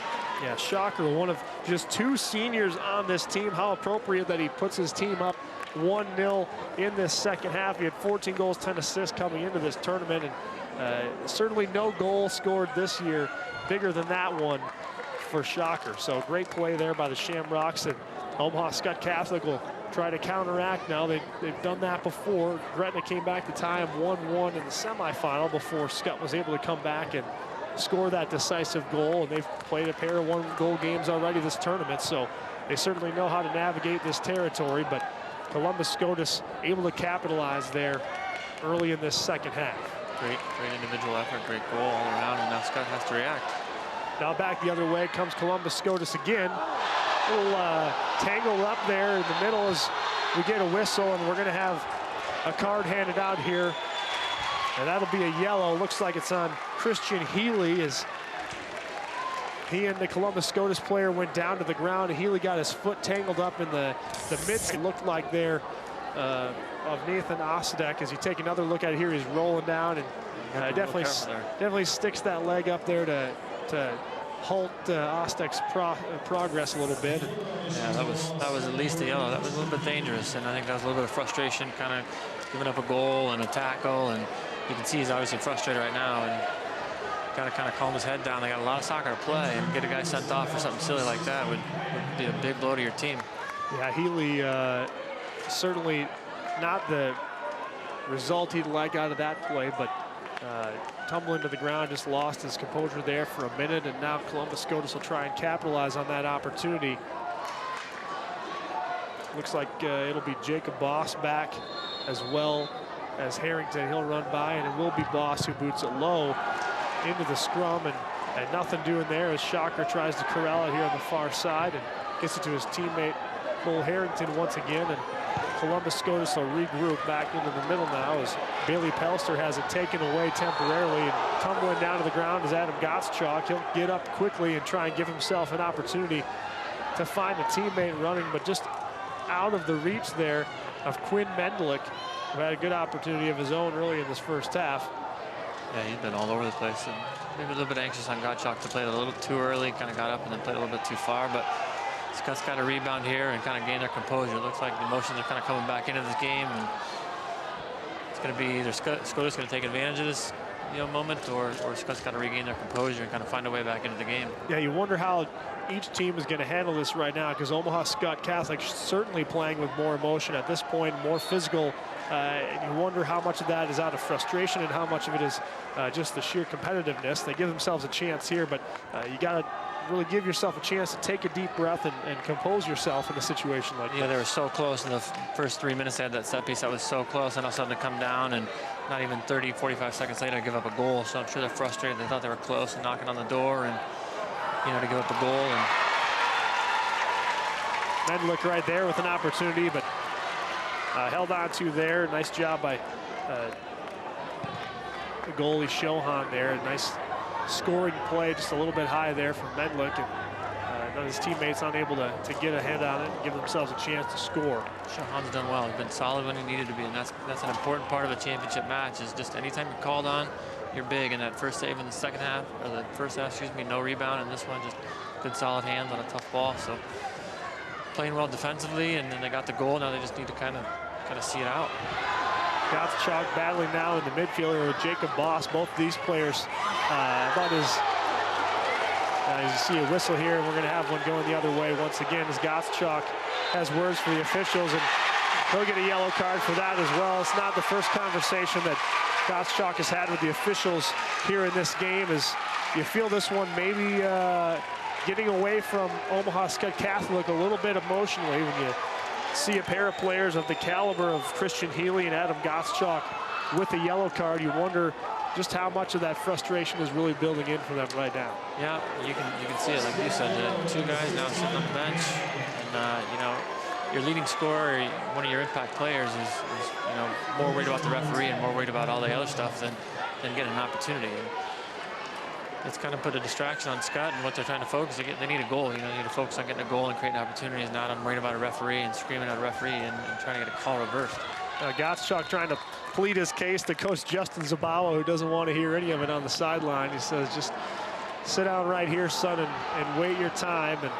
And he'll do just that and certainly come back with some fire later on, as we see Cole Harrington now on the far side for Columbus Scotus. This one knocked out of bounds by... You want guys to play with, fire and competitiveness, but you got to kind of know your limits and your border and know what's competitive, and take a foul, you take a foul, you get up and you walk away. You don't need to kind of scream and holler at the referee and put yourself out of a game. Now you see Omaha, Skutt here trying to play a little defense. Ryan Mix with a little bit of an update here on our situation currently. Well, guys, you mentioned it. Scott's getting pretty frustrated here with a couple of yellow cards. And as we talked about earlier in the broadcast, Columbus Scotus had plenty reason to be frustrated heading into this game. Their leading scorer, Alec Foltz, was disqualified with a red card, but I have to say he still has his cleats on. He's got the scarf on, and I think he was the happiest person after that goal. No one happier on the team and on the bench and in the crowd than Alec Foltz after Columbus Scotus got that goal from Noah Shocker. Now there you go. You see those cleats. So you get a wave there from Alec Foltz, who's the leading scorer for this Scotus team, and had 4 of their 5 goals so far in this state tournament through the first 2 rounds. Certainly missing him offensively, but Columbus Scotus doing a nice job on the attack, and still plenty of offensive firepower on this Shamrocks squad. And defensively, they've been sound so far. A couple of good opportunities for Omaha Skutt Catholic, but not too many, and that's been the difference in this game right now. 1-0. with 31 minutes remaining. Good individual moment from Scotus and a good finish, and now they kind of got to weather the emotions of Skutt, kind of seeing what they do. But Chris Bowes back with it now into the middle of the box here, just outside of Forall's reach, and back now to Jonathan Voss here as Columbus Scotus will regain possession. I think we heard it earlier that somebody had said people kind of overlook with all the goals Scotus scores how good they are defensively, and that's kind of been apparent here. They just shutting the door on Skutt.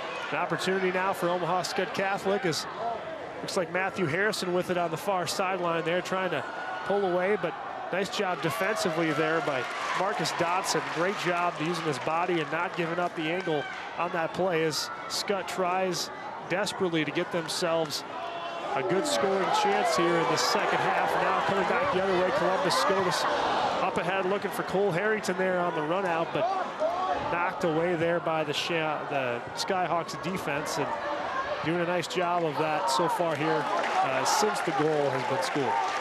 I've been real impressed with Scotus's athleticism in the back. They've kind of been able to weather every storm and handle all the individual moments. They've been solid, and with the goal now, they can kind of focus on defending and not making silly mistakes and putting the pressure back on Skutt.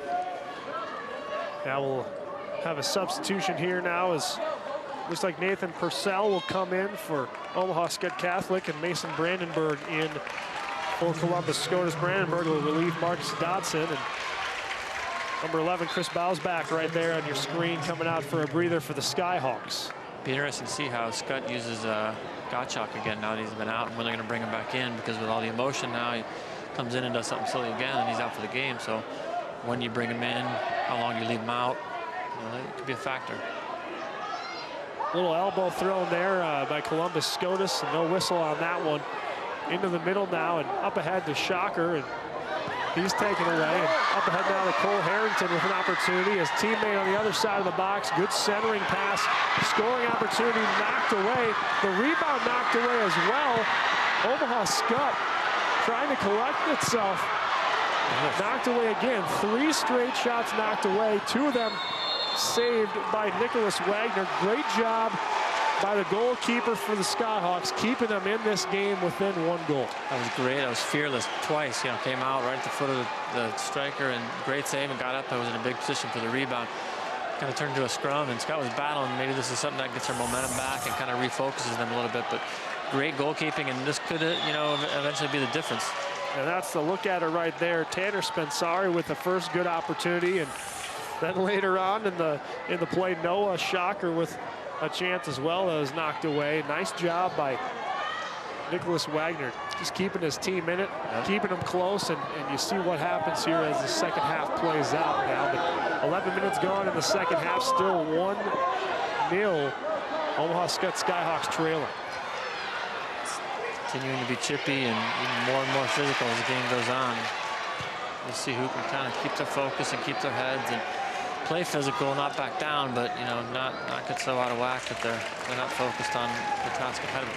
Christian Healy just a little bit too far for his teammate on that one. Now 28 minutes and counting remaining in this game. 1-0 Columbus Scotus out in front, trying to repeat as your Class B state champion, but Omaha Skutt Catholic certainly trying to keep away from that. Brady Forall has it taken away from him on the far side, and Scotus with it back in the middle now as Jacob Boss gets it back to his teammate there, and Brandenburg kicks it to the outside and out of bounds. So Matthew Harrison will have the throw in here for Skutt.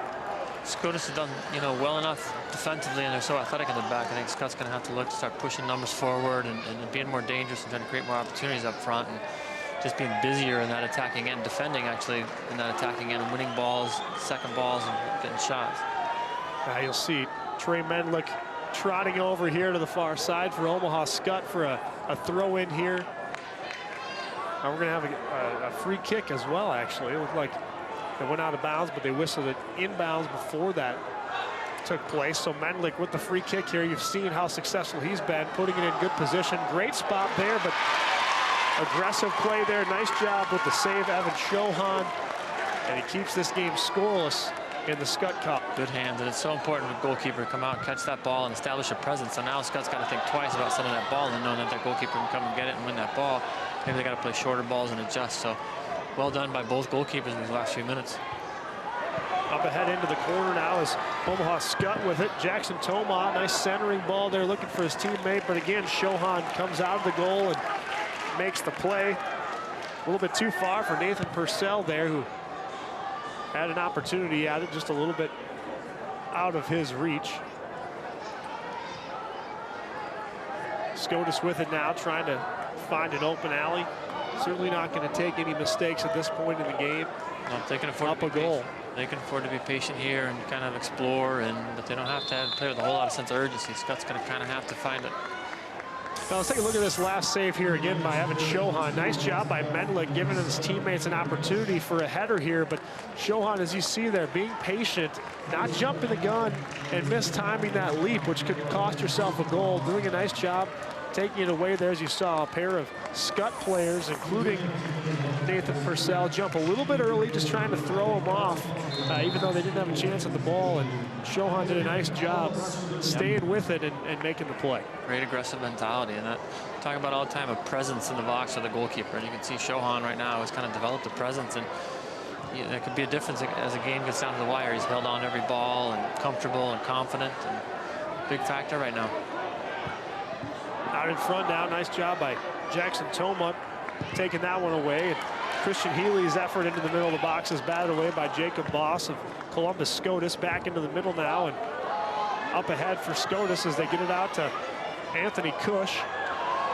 Nowhere to go though. Good job defensively there by Jeff Bartels to keep it away from him. And now Cush able to get it back in the corner before it goes out of bounds. See, Scotus they're not quite as urgent to get forward. They play it, let things develop and see what happens, but keep their shape defensively and keep organized defensively. And kind of, they don't need to chase the game right now. And that goalkeeping is a big factor in helping that. They don't have to chase, they don't have to run. They can, play it forward and see what happens. Mendlick up ahead now, looking for Purcell. As you see a lot of hand contact now in these battles. You see the first touch there as well. Caleb Ostek with it. A little physical play here as well. We're going to have it going back the other way. Omaha Skutt Catholic a little frustrated, but they'll have the free kick here as well. As you see both of these teams really going in on the top half, trying to make contact with their defender and trying to get themselves positioned that way. And these officials don't like the look of that. No, there hasn't been a lot of possession, and it's just been sort of sloppy. And with that sloppiness kind of comes the pushing and the shoving because the ball's bouncing around. So it's, a lot of 50-50 balls and just sort of sloppy play. I think that's kind of a sign of the emotions of the game and what's at stake. And the referees have done a good job in kind of controlling it. But I think both teams at times are losing a little bit of focus and more about the pushing and the shoving than just getting a hold of the ball. Quinn Mendlick gets a hold of it here for Omaha Skutt Catholic, but nothing doing there into the middle as Jacob Boss has it, and we'll have a whistle. Ryan Mix is down on the sidelines here. Ryan, what do you think about this yellow card, and what do you got for us? Well, you mentioned Michelle earlier. This is Michelle. It's not a person, it's a duck. And it is the lucky mascot for Omaha Skutt Catholic. It's been a tradition for over 10 years, and it was passed down to a Skutt player from a girl, and it was an exchange a gift type of thing. That Skutt won their first state championship that year in 2003, so the kids have hung on to it, and why not? Michelle, as you can see, has some interesting choice of fashion, and her head was actually snapped last year, so that was an unfortunate thing, but she is still doing okay. And let me tell you, these kids are pretty superstitious about her. They were pretty reluctant to give her up to me just for a few minutes. They had to kiss her on the head. So kind of a cool tradition for Omaha Skutt Catholic. And I have to say, when Scotus had some good looks in front of that goal, Michelle was on their side. Well, those Skyhawks certainly trying to channel that here as well. Trey Mendlick with an opportunity for a free kick here. And well, if they get a goal, maybe it's Ryan in the lucky goose that has the good luck charm for the Skyhawks. Mendlick into the middle of the box now once again. Good opportunity, but knocked away there. Good first touch by Columbus Scotus to get it out of the way as Jacob Boss comes through once again defensively there and knocks it out of bounds. More extracurricular activities in the box after that ball was played. Both kind of guys got tangled up and we're talking and kind of sorting it out, but again, motions are riding high. Skutt's got to take advantage of those opportunities. They haven't got a lot from the run of play, so those set pieces are going to become more and more important. They need good balls and being scrappy on those second balls. Brady Forall will come in for Omaha Skutt Catholic and give his teammate Quinn Mendlick a breather here as he'll trot off. 23 minutes and counting left here in regulation of this Class B state championship game. Columbus Scotus up 1-0 over Omaha Skutt Catholic. Throw in now. Trying to control it is Adam Gottschalk, unable to get free. You sense the frustration from him so far, not being able to do what he's been able to do in terms of space so far in this tournament. Yeah, Scotus has done well on him. They really kind of bottled him up and not giving him a lot. It looks like Scott's kind of a little frustrated and trying to get a call that's going to change the game rather than, making an individual moment or a goal or something good that's going to happen. They kind of got out of whack here a little bit. Cole Harrington with it out to the far side now for his teammate Marcus Dotson into the corner now as they make the turn. Scotus with a chance there, but nice job by Thomas Haller to come up again. Now back in for Shocker, but it just rolls wide on the left side there, trying to get a shot off without really sacrificing the position of his teammates there. And this one just rolls wide a little bit, but 22 minutes left. They don't need to score again. They're up 1-0, and Omaha Skutt with the pressure on a little bit to create some offense and get themselves on the scoreboard. Yeah, they got to get a hold of the ball and get some dangerous opportunities out of it. But right now, Scotus has done well. Good last individual moment, not a great shot, but they're kind of getting more of the looks right now. At what point, Casey, in a game like this, 20 minutes left, do you maybe change what you're doing strategically to give yourself more of an offensive advantage, or do you change that at all? I think you do. You look to change it, especially as the game wears on a little bit. Maybe 20 minutes is just kind of depends on the confidence Coach Zabawa has in his team and what he wants to do and what changes he wants to make. But I think you definitely look to maybe throw somebody else up top, make a substitution, give a different instruction on the way you're playing. But right now, Skutt hasn't had a lot of possession, so it's just going to be more, where can you get a hold of the ball, and then where can you find Gottschalk? Nice ball up ahead there from Nathan Purcell to Adam Gottschalk, but you see every time Gottschalk gets the ball, he's got at least a couple of defenders in his general vicinity, and gets it up to his teammate there, and unable to control it on the far side there. Yeah, you can sense that frustration. They're finding him, and he's done such a good job of getting a hold of that ball. There was a great moment right there, just working so hard, but he just doesn't have the numbers and the support. Maybe one guy is close to helping him, but with the athleticism that Scotus has in the back, I just don't think he's going to do it all by himself. And so Scott's going to have to throw numbers forward and maybe play him into different positions.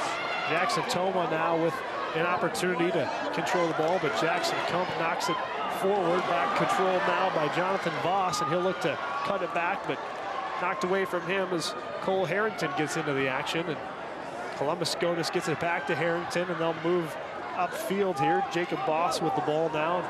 Has it taken away as the pass goes a little bit too far. Boss gets it back after a little incidental contact on that one, and out in the middle for Harrington again.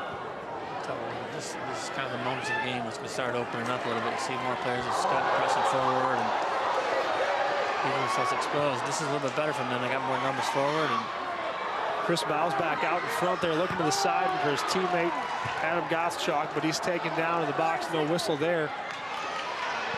Paladna with an opportunity there as a shoulder thrown into him, but it looks like the referees will rule that it was Bausback that created the contact on that one. Under 20 minutes to play now, still 1-0, and you see the physical play of this game so far starting to take a toll on both teams, and certainly Omaha Skutt trying to assert itself at this point and create an opportunity with some of that physical play. Yeah, kind of bordering on a little bit of frustration, but they're trying to create, kudos to them a little bit that they're willing to throw their body and sacrifice their body and do whatever they can to get that goal. But starting to throw a few more numbers forward to support Gottschalk, but it's just not happening for him. Scotus has done a really good job just containing him and just being really solid in the back all around. They got a chance for a run out here. Gottschalk out in front, but nobody home there as he was hoping that Jackson Toma would get into that corner, but Gottschalk limping a little bit here as we go to break at Morrison Stadium. 1-0 Columbus Scotus trying to repeat in Class B.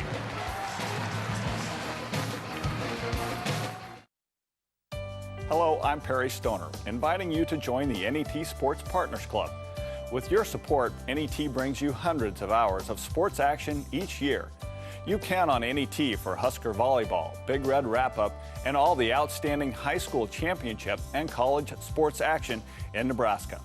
And we deliver the best in sports coverage to your home, no matter where you live in the state, thanks to our mobile production studio, live web streaming of our high school sports coverage, and updates on Facebook and Twitter.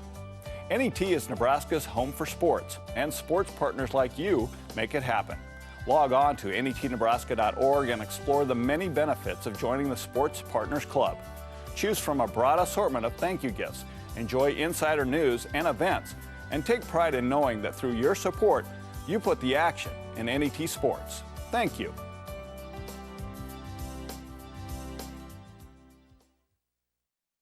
Over the years, the Nebraska Chiropractic Physicians Association has supported many Nebraska athletes by helping them excel physically. But the mental game is just as important.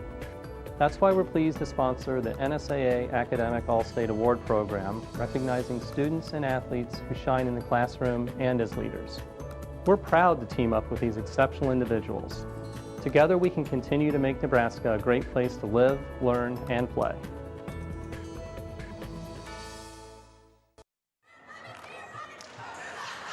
And we're back here at Morrison Stadium in the Class B championship game. Columbus Scotus up 1-0 with 18:42 remaining here in this regulation contest. And both these teams, Casey, getting physical and really trying to, if you're a Shamrock, trying to hold on, and if you're a Skyhawk, really trying to push the pace here a little bit and give yourself an opportunity. Yeah, Scotus has to kind of see this game out. They've done really well defensively, and Skutt now has to start kind of thinking about throwing everything at him and making something happen. Evan Shohan with the boot up ahead now. It's controlled by Omaha. Skutt down the far side now as they give themselves a nice centering ball. They're looking for Matthew Harrison on that one, but a little bit too far. Now out in front is Chris Bausbach, but unable to control it. Kind of pressing a little bit there. Those are the opportunities they're going to need to do. Is even when they turn the ball over, is their forwards, their midfielders going to have to be active, trying to win the ball back and not attacking half to then create a second opportunity. Scott's got to kind of sell out here a little bit and see if they can make something happen, because Scotus has just been tight and solid all game long in the back. Yeah, you see the number of Scotus defenders, you know, in their own side of the field right now. You've got only Noah Shocker on the offensive side of things, so it's going to be difficult to crack that defense if you're Omaha Skutt, but certainly have the potential and the players to do just that if they can get the right opportunity. Now Cole Harrington in the corner with it, taken away by Trey Medlick and booted out of bounds. Nice job by avoiding the corner kick there and getting that one out of bounds. Good footwork there with the left side. It did well, and Scotus did well also, just to be patient, and you know they didn't need anything out of it. They still gained possession of it, and seconds are ticking off the clock right now as they were able to throw in, and so they got the ball in the corner, and we're just content to kind of let Skutt kick it out. 17 minutes and counting now as Scotus will have the throw, another flip throw there, and this one headed out of harm's way there. Nice job by Thomas Haller once again getting the first touch, but this one now knocked out of bounds, and Scotus will have a corner kick here. It looks like it'll be Cole Harrington taking it in the corner as that one got away from Jackson Toma. This is exactly what Scotus wants right now, just kind of killing time, corner kicks, throw-ins, seeing the game out. Now on the boot, Harrington into the middle.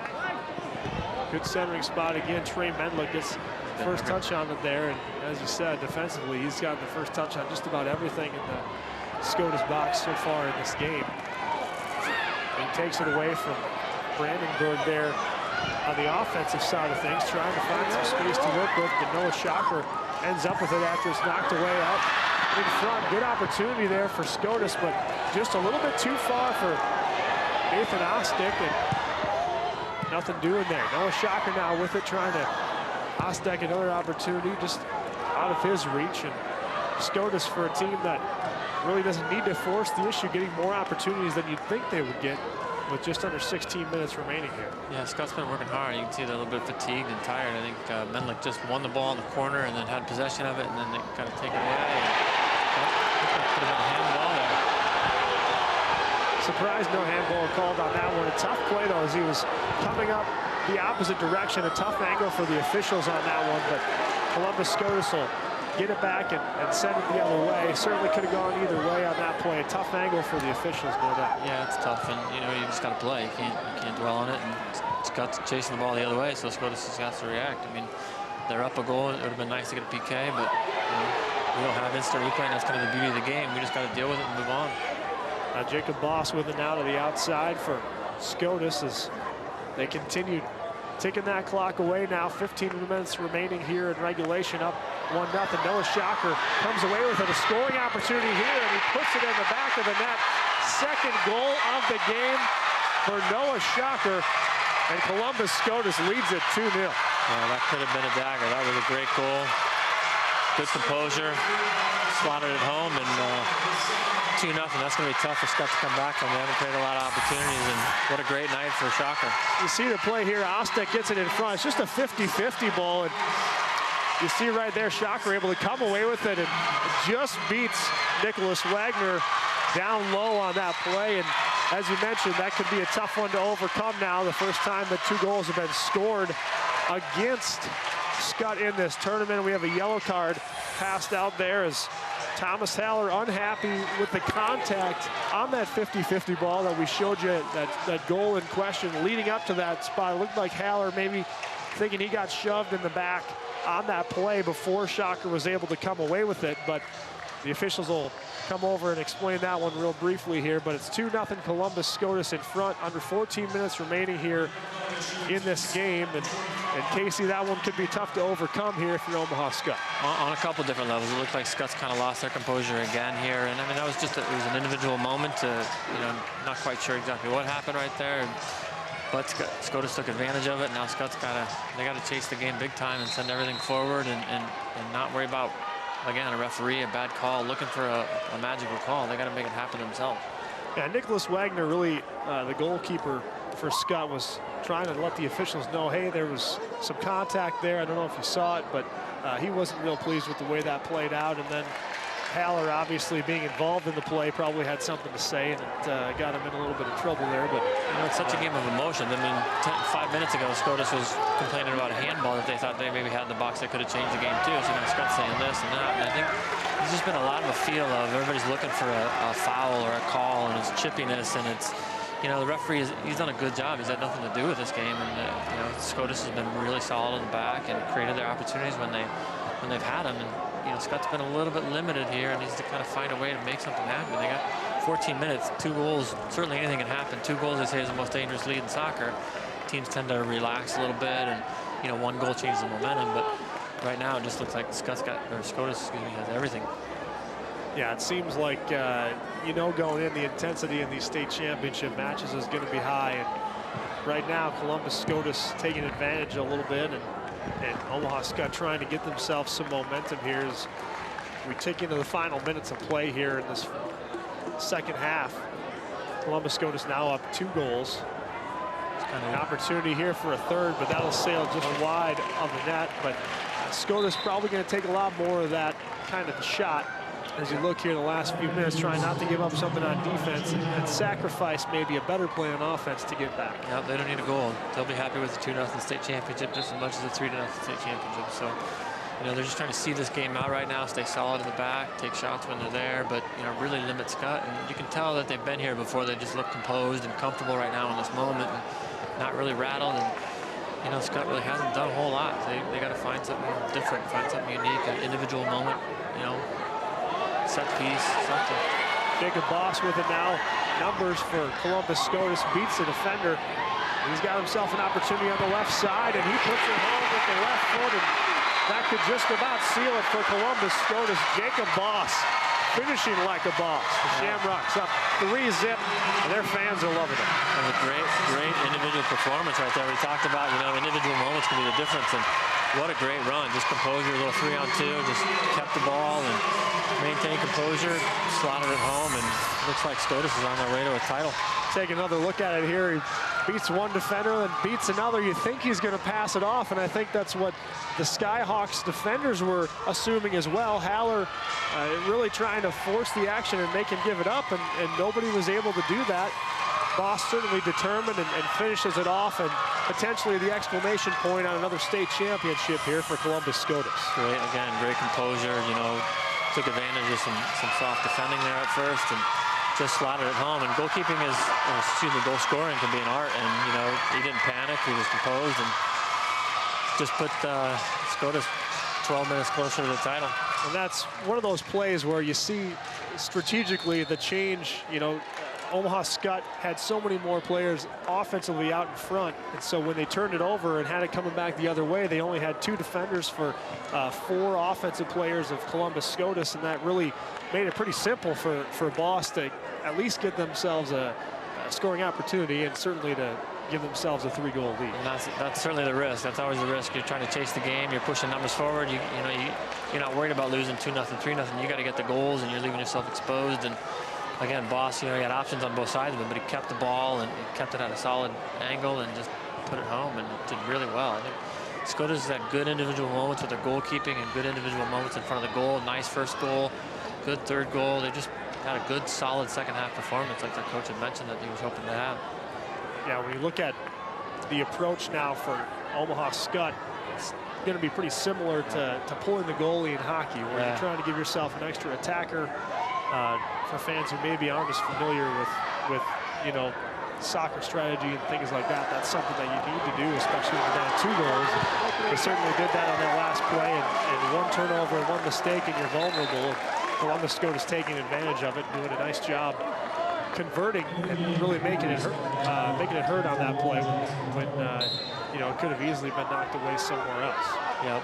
I don't think Scott's going to be upset losing 2-0 versus 3-0. They have to do it. They have to chase the game. They have to push numbers forward. So that was just a risk that they had to take, and credit to Scotus for taking advantage of it.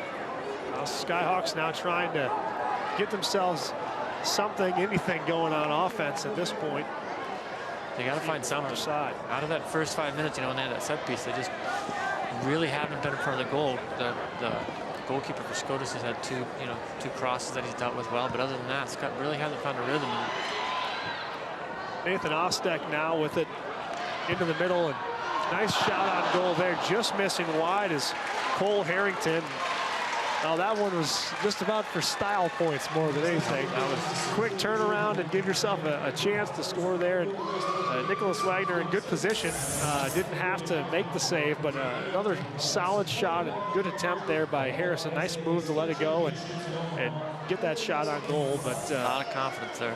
Yeah, absolutely. It's easy to play a little more confident when you're up 3-0 here in the state title game as well, and it certainly showed on that play. They talked about too, though, that Scotus lost their top scorer, but they felt they had a whole bunch of other scores, and that's been evident tonight. I mean, not many teams can lose their top scorer and score 3 goals in the state final, and now they've scored 3 and are knocking on the door for 4. I mean, they're a solid team.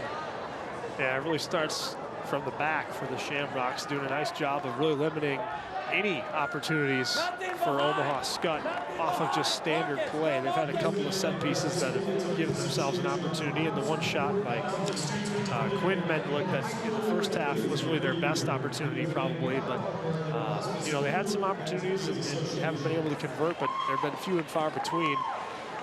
Yep. Scotus is, that was, everybody talked about the Fultz red card, but the overlooked part of it was how solid they are defensively, and that's, you're so solid defensively, the other team starts to get frustrated, just not giving up anything, then your opportunity's going to come. And I think that's been evident. Skutt just couldn't find anything and hasn't gotten anything, and that you could see the frustrations and how they handled it with the referees, looking for something, some physical contact, and Scotus just didn't give them anything, and then found their opportunities when they were there, and that one moment they took advantage of it, scored a goal right off of a Skutt set piece, and then kind of changed the game from there on out. Coming out of this contest for the time being is Adam Gottschalk. He'll get a breather here with under 9 minutes remaining here in regulation. And it's been a tough outing for him here as he comes to the sideline. You can see the frustration on his face there. And he's not alone on the Skutt sideline in that respect by any means. No, he's worked hard. He's worked real hard. He's a good player. Had a great tournament, but he's kind of run up against the brick wall in the Scotus defense, and they just haven't given him anything, any space, and they've been with him every step of the way. And he's worked hard, but you can tell it's a frustrating night for him. Great effort by Brady Forall to come up with the ball there and get it ahead to Trey Mendlick. Nice centering piece there across the center of the field, but Marcus Dodson able to send it the other way. You can tell Mendlick, he's been all over the place too. Every time you look, he's in the back winning the ball, he's up top winning the ball, he's sliding. He's gonna rest well tonight.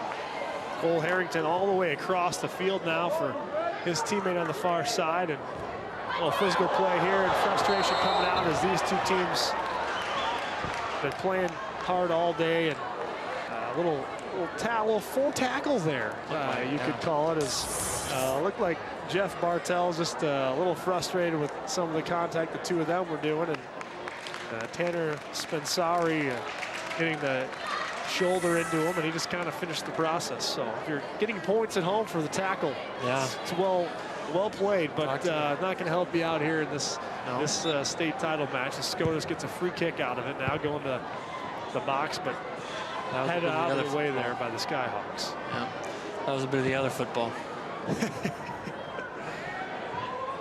We continue here now, 7 minutes remaining in this contest, and shoulder thrown there as well, and we're definitely getting physical.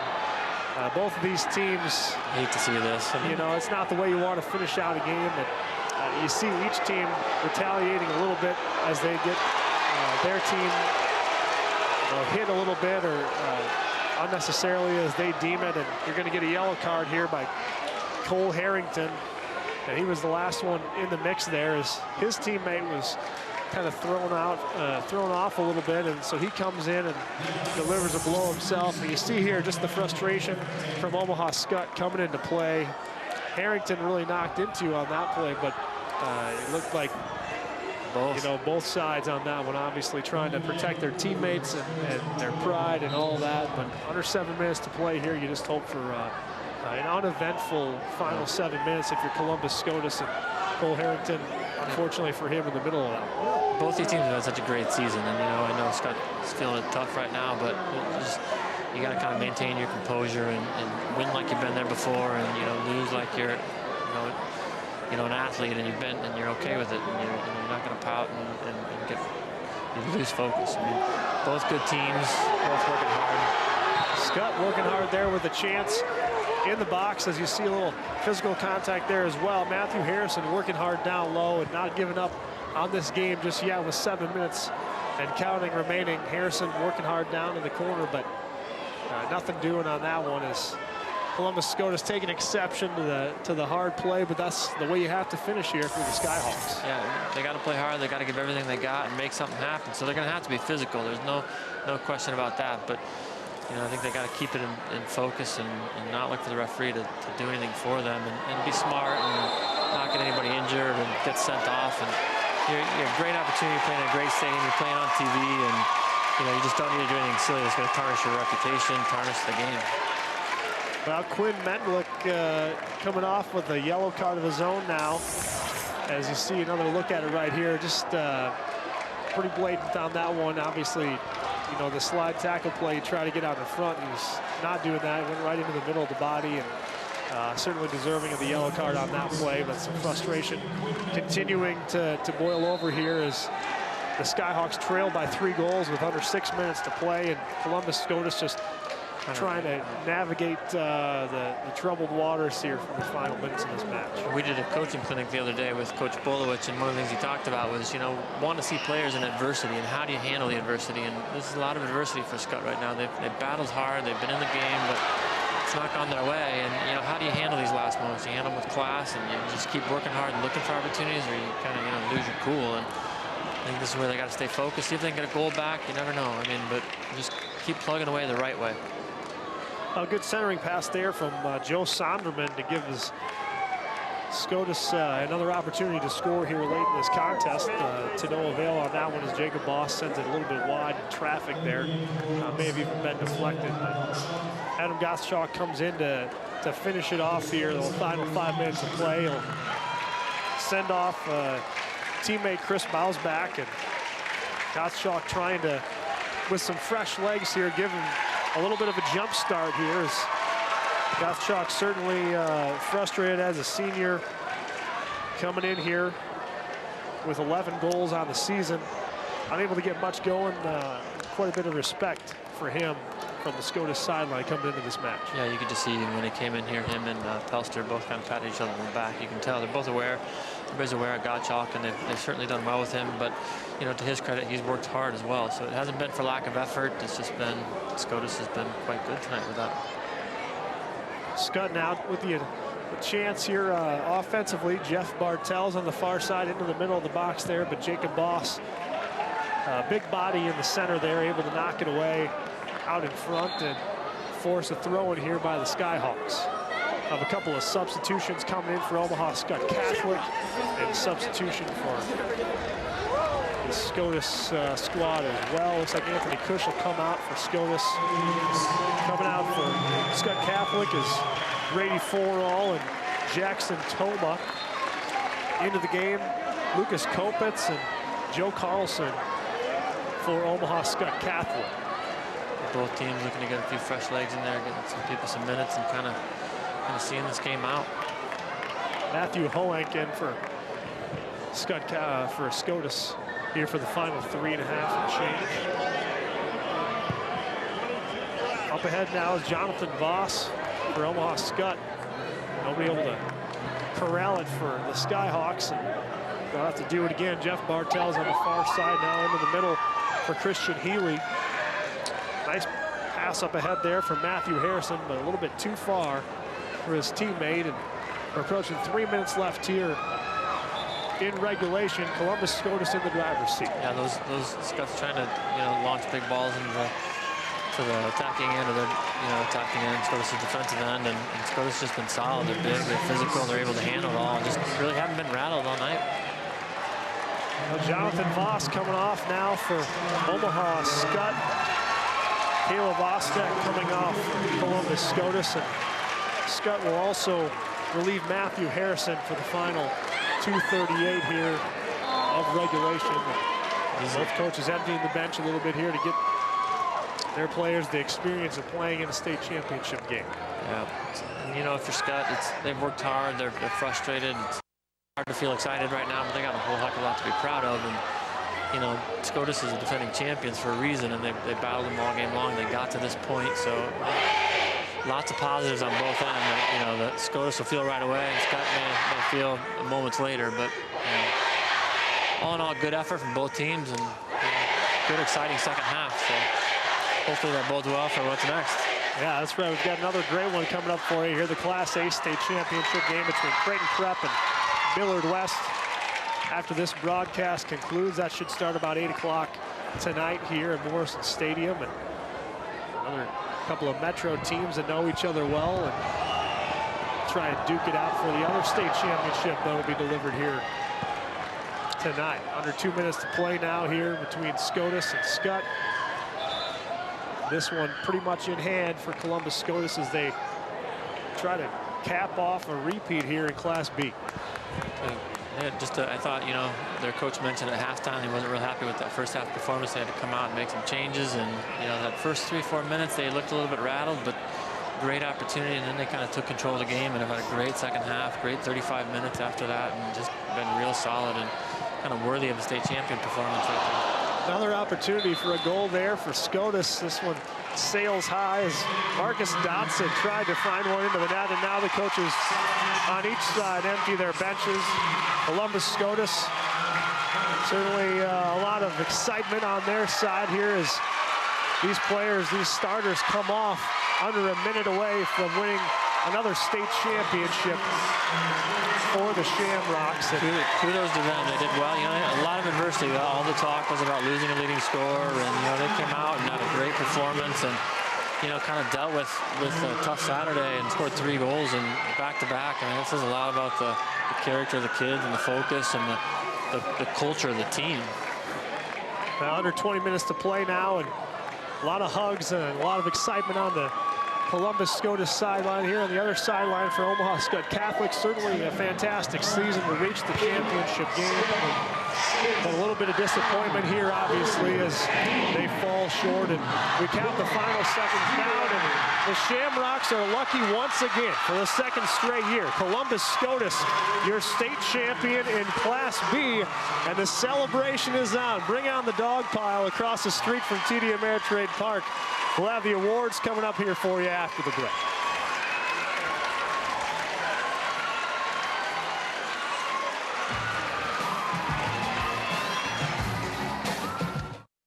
Whether it's spring planting, fall harvesting, or just a drive across the state, soy biodiesel helps a diesel-powered engine operate in a demanding job.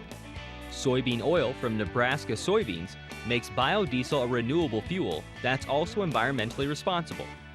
The soybean checkoff plays a major role in supporting the use and availability of biodiesel. The Nebraska Soybean Board, growing opportunity from the ground up. Safety tips from the Nebraska Department of Roads. If you should run off the paved surface of the roadway, keep a firm grip on the steering wheel. Resist any immediate urge to whip the vehicle back onto the pavement. A rapid attempt to return to the pavement may cause you to lose control of your vehicle. Ease off the accelerator and avoid slamming on the brakes.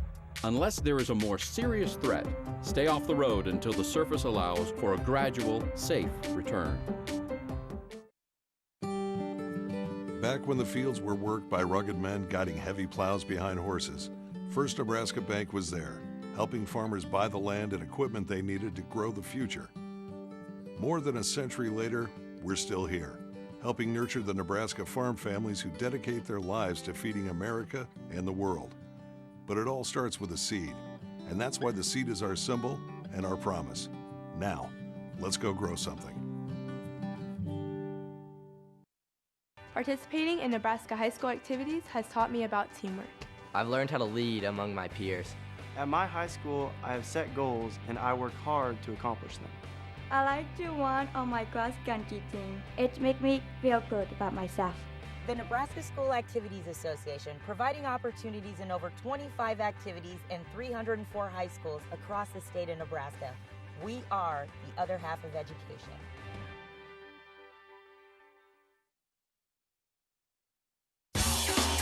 Coverage of the 2015 NSAA Boys High School Soccer Championships on NET is made possible in part by the Nebraska Soybean Board, First Nebraska Bank, and the Nebraska Department of Roads. A big thank you to all our sponsors who help us bring you the best high school athletes from across the state. We couldn't do it without your support. And we're back here live at Morrison Stadium. Columbus Scotus, your Class B state champion, 3-0 over Omaha Skutt Catholic. Let's head down to the field for the trophy and award presentation. The Nebraska School Activities Association is honored to have medals and trophies for both of these outstanding teams.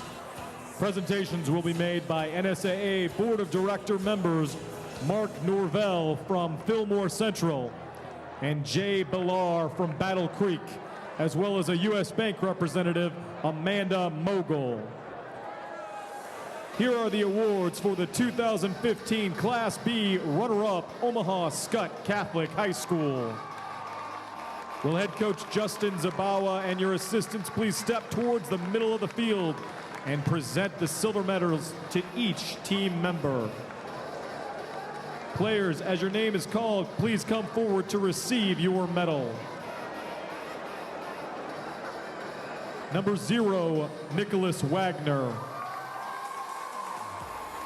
Number 1, Jackson Toma.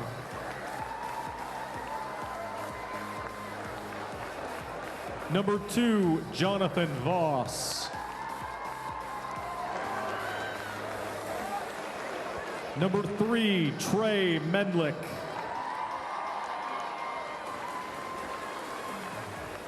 Number 4, Brady Farrall. Number 5, Matthew Harrison. Number 6, J.B. Bowers. Number 7, Jeff Bartels. Number 8, Christian Healy. Number 9, Charlie Garacki.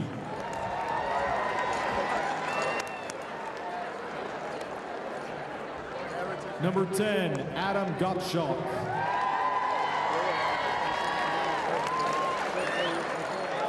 Number 11, Chris Bosbeck.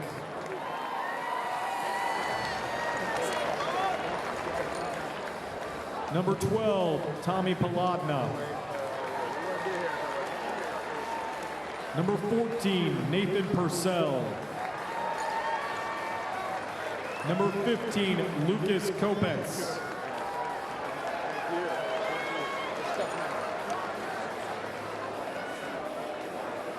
Number 16, Quinn Medlick. Number 17, Ian Fullenfall. Number 19, Andrew Hoffman. Number 20, Joe Carlson. Number 23, Nick Gerard. Number 24, Christian Banker. And number 25, TJ Haller.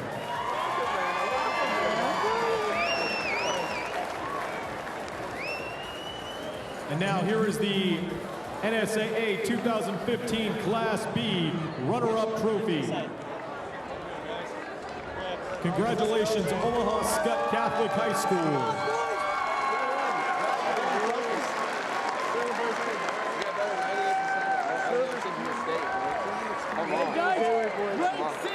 You know what? Hey, we made the seniors proud. We weren't supposed to be here.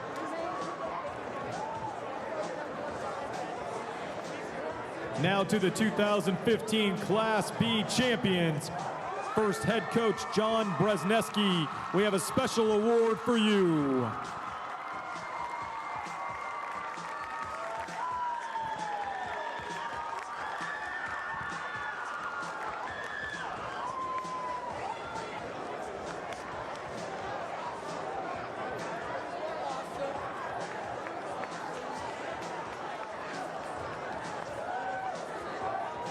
Coach, would you and your assistants please present the gold medals to the members of your championship? Number 0, Evan Shohan. Number 1, Mason Brandenburg.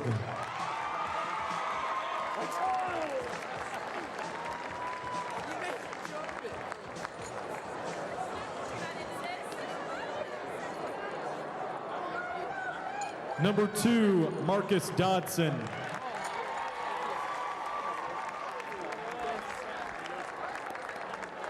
Number 3, Caleb Osdick.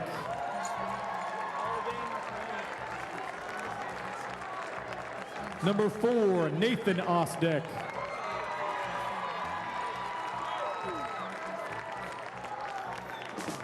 Number 5, Tanner Spensari. Number 7, Anthony Cush.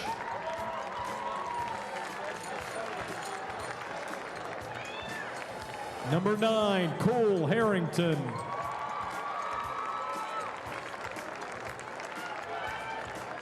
Number 10, Jake Boss.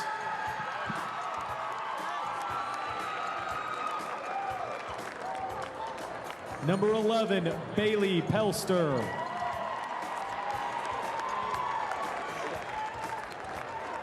Number 12, Noah Shocker.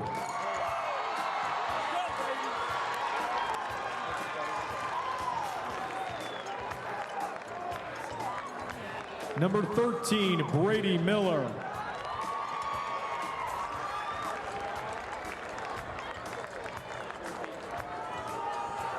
Number 14, Alec Foltz.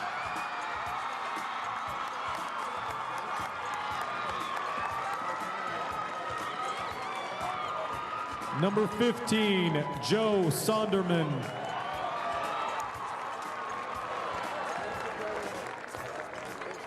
Number 16, River Liebig.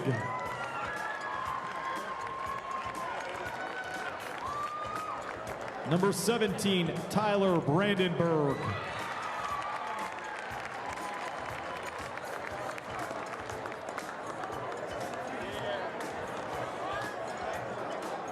Number 18, Chase Newman.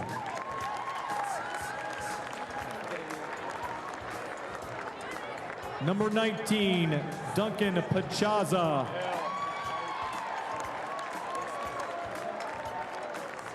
Number 21, Carson Hotovoy. Number 22, Will Sonderman. Number 25, Jackson Kump. And number 58, Matt Honk.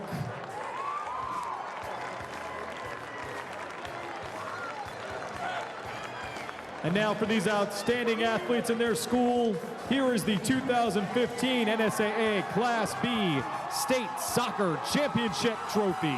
Congratulations, Columbus Scotus High School.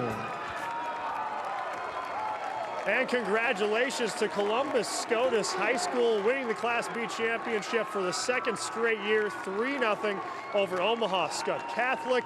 Ryan Mix is standing by with our winning head coach. Well, Thor, tough moment here for losing head coach Justin Zavala. It just, things didn't really go your way. How do you respond to and what do you say to your team after this? You know, we went out and we played, we left it on the field. So I don't have any regrets about what we did. Unfortunately, we gave up that goal early in the second half, and that really changed what we had to do. And we got out of the things we wanted to do, and that's a fantastic team we lost to. Great team, and hats off to John for making those adjustments at halftime. Healy had a great look here to start the second half, and then Scotus a minute later answered with the goal from Shocker. How big was that goal for Scotus just to get on the board? You know, those are what we talked about at halftime, making the most of your opportunities. Soccer happens that quick. You know, one end you have a fantastic chance, and then at the other end, they put theirs away. And that's the difference in the game, and sometimes. And unfortunately, it didn't go our way today.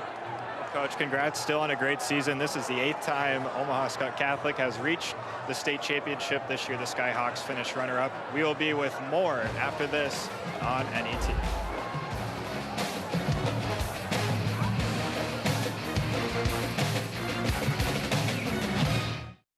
Soldiers, sailors, and airmen of the Allied Expeditionary Force, you are about to embark upon the great crusade. The eyes of the world are upon you. You will bring about the destruction of the German war machine, the elimination of Nazi tyranny over the oppressed peoples of Europe. We will accept nothing less than full victory. Good luck, and let us all beseech the blessing of Almighty God upon this great and noble undertaking.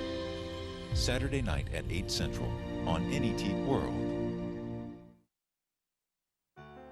NET World brings you timely and important news and information programs every day. The financial support from viewers like you make these programs possible. World is a valued service NET provides, but it's only possible when viewers take the time to make a contribution. So call 800-989-8236 to show your support. Please take a few minutes to make a contribution. Thank you very much.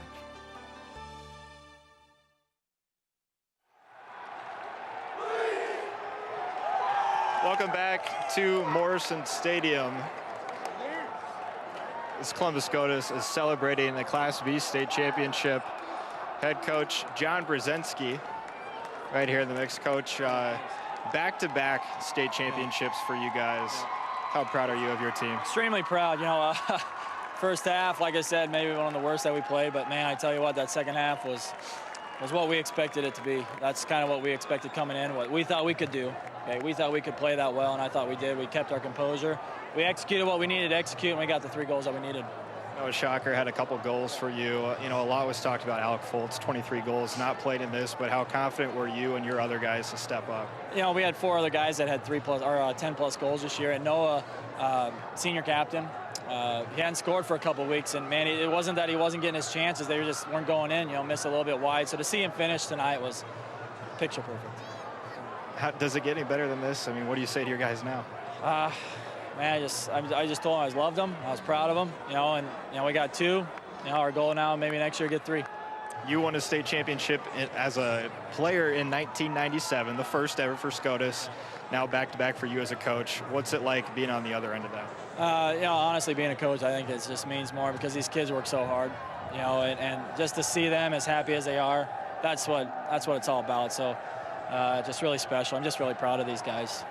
All right, Coach, congratulations. Let's get in Jacob Boss in here right now. Jake, you had the second goal here. Talk about what was going through on that play. I saw like an opening and I took it. I was about to pass it, but I just felt a little bit. Coach telling me to be selfish during the game, before the game, so I just took the opportunity and just shot it, and it went in. To hold this state championship for the second year in a row, what does that mean to you guys? It means a lot. You can't even describe the feeling. It's amazing. All right, Jake, congratulations. Let's get in Noah Shocker here.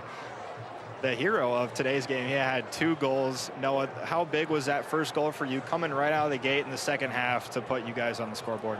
I just knew that after we got the first one, we were gonna be all right, because we talked at halftime that we knew we weren't playing the way we were supposed to, the way we talked about, and we took it from there and we did what we were supposed to and we finished.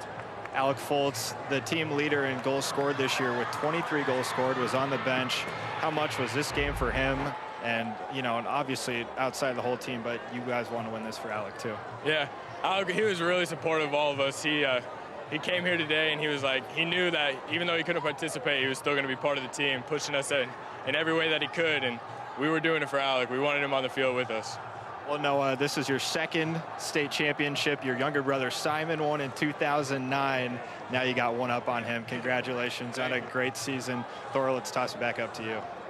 Yeah, thanks, Ryan. If you'd like to buy a DVD of today's game from the NSAA Boys High School Soccer Championships, just call 1-800-868-1868 for $19.95 plus shipping and handling. You can relive all the excitement from this year's championship for years to come. And that's a wrap here in the Class B championship game, but still plenty to come in Class A. Just around 10 minutes at 8 o'clock, we'll get started with Creighton Prep and Millard West for the Class A boys title. For Casey Mann and Ryan Mix and company and all the production crew here at NET Sports, I'm Thor Tripp. We'll see you back here in just a little bit.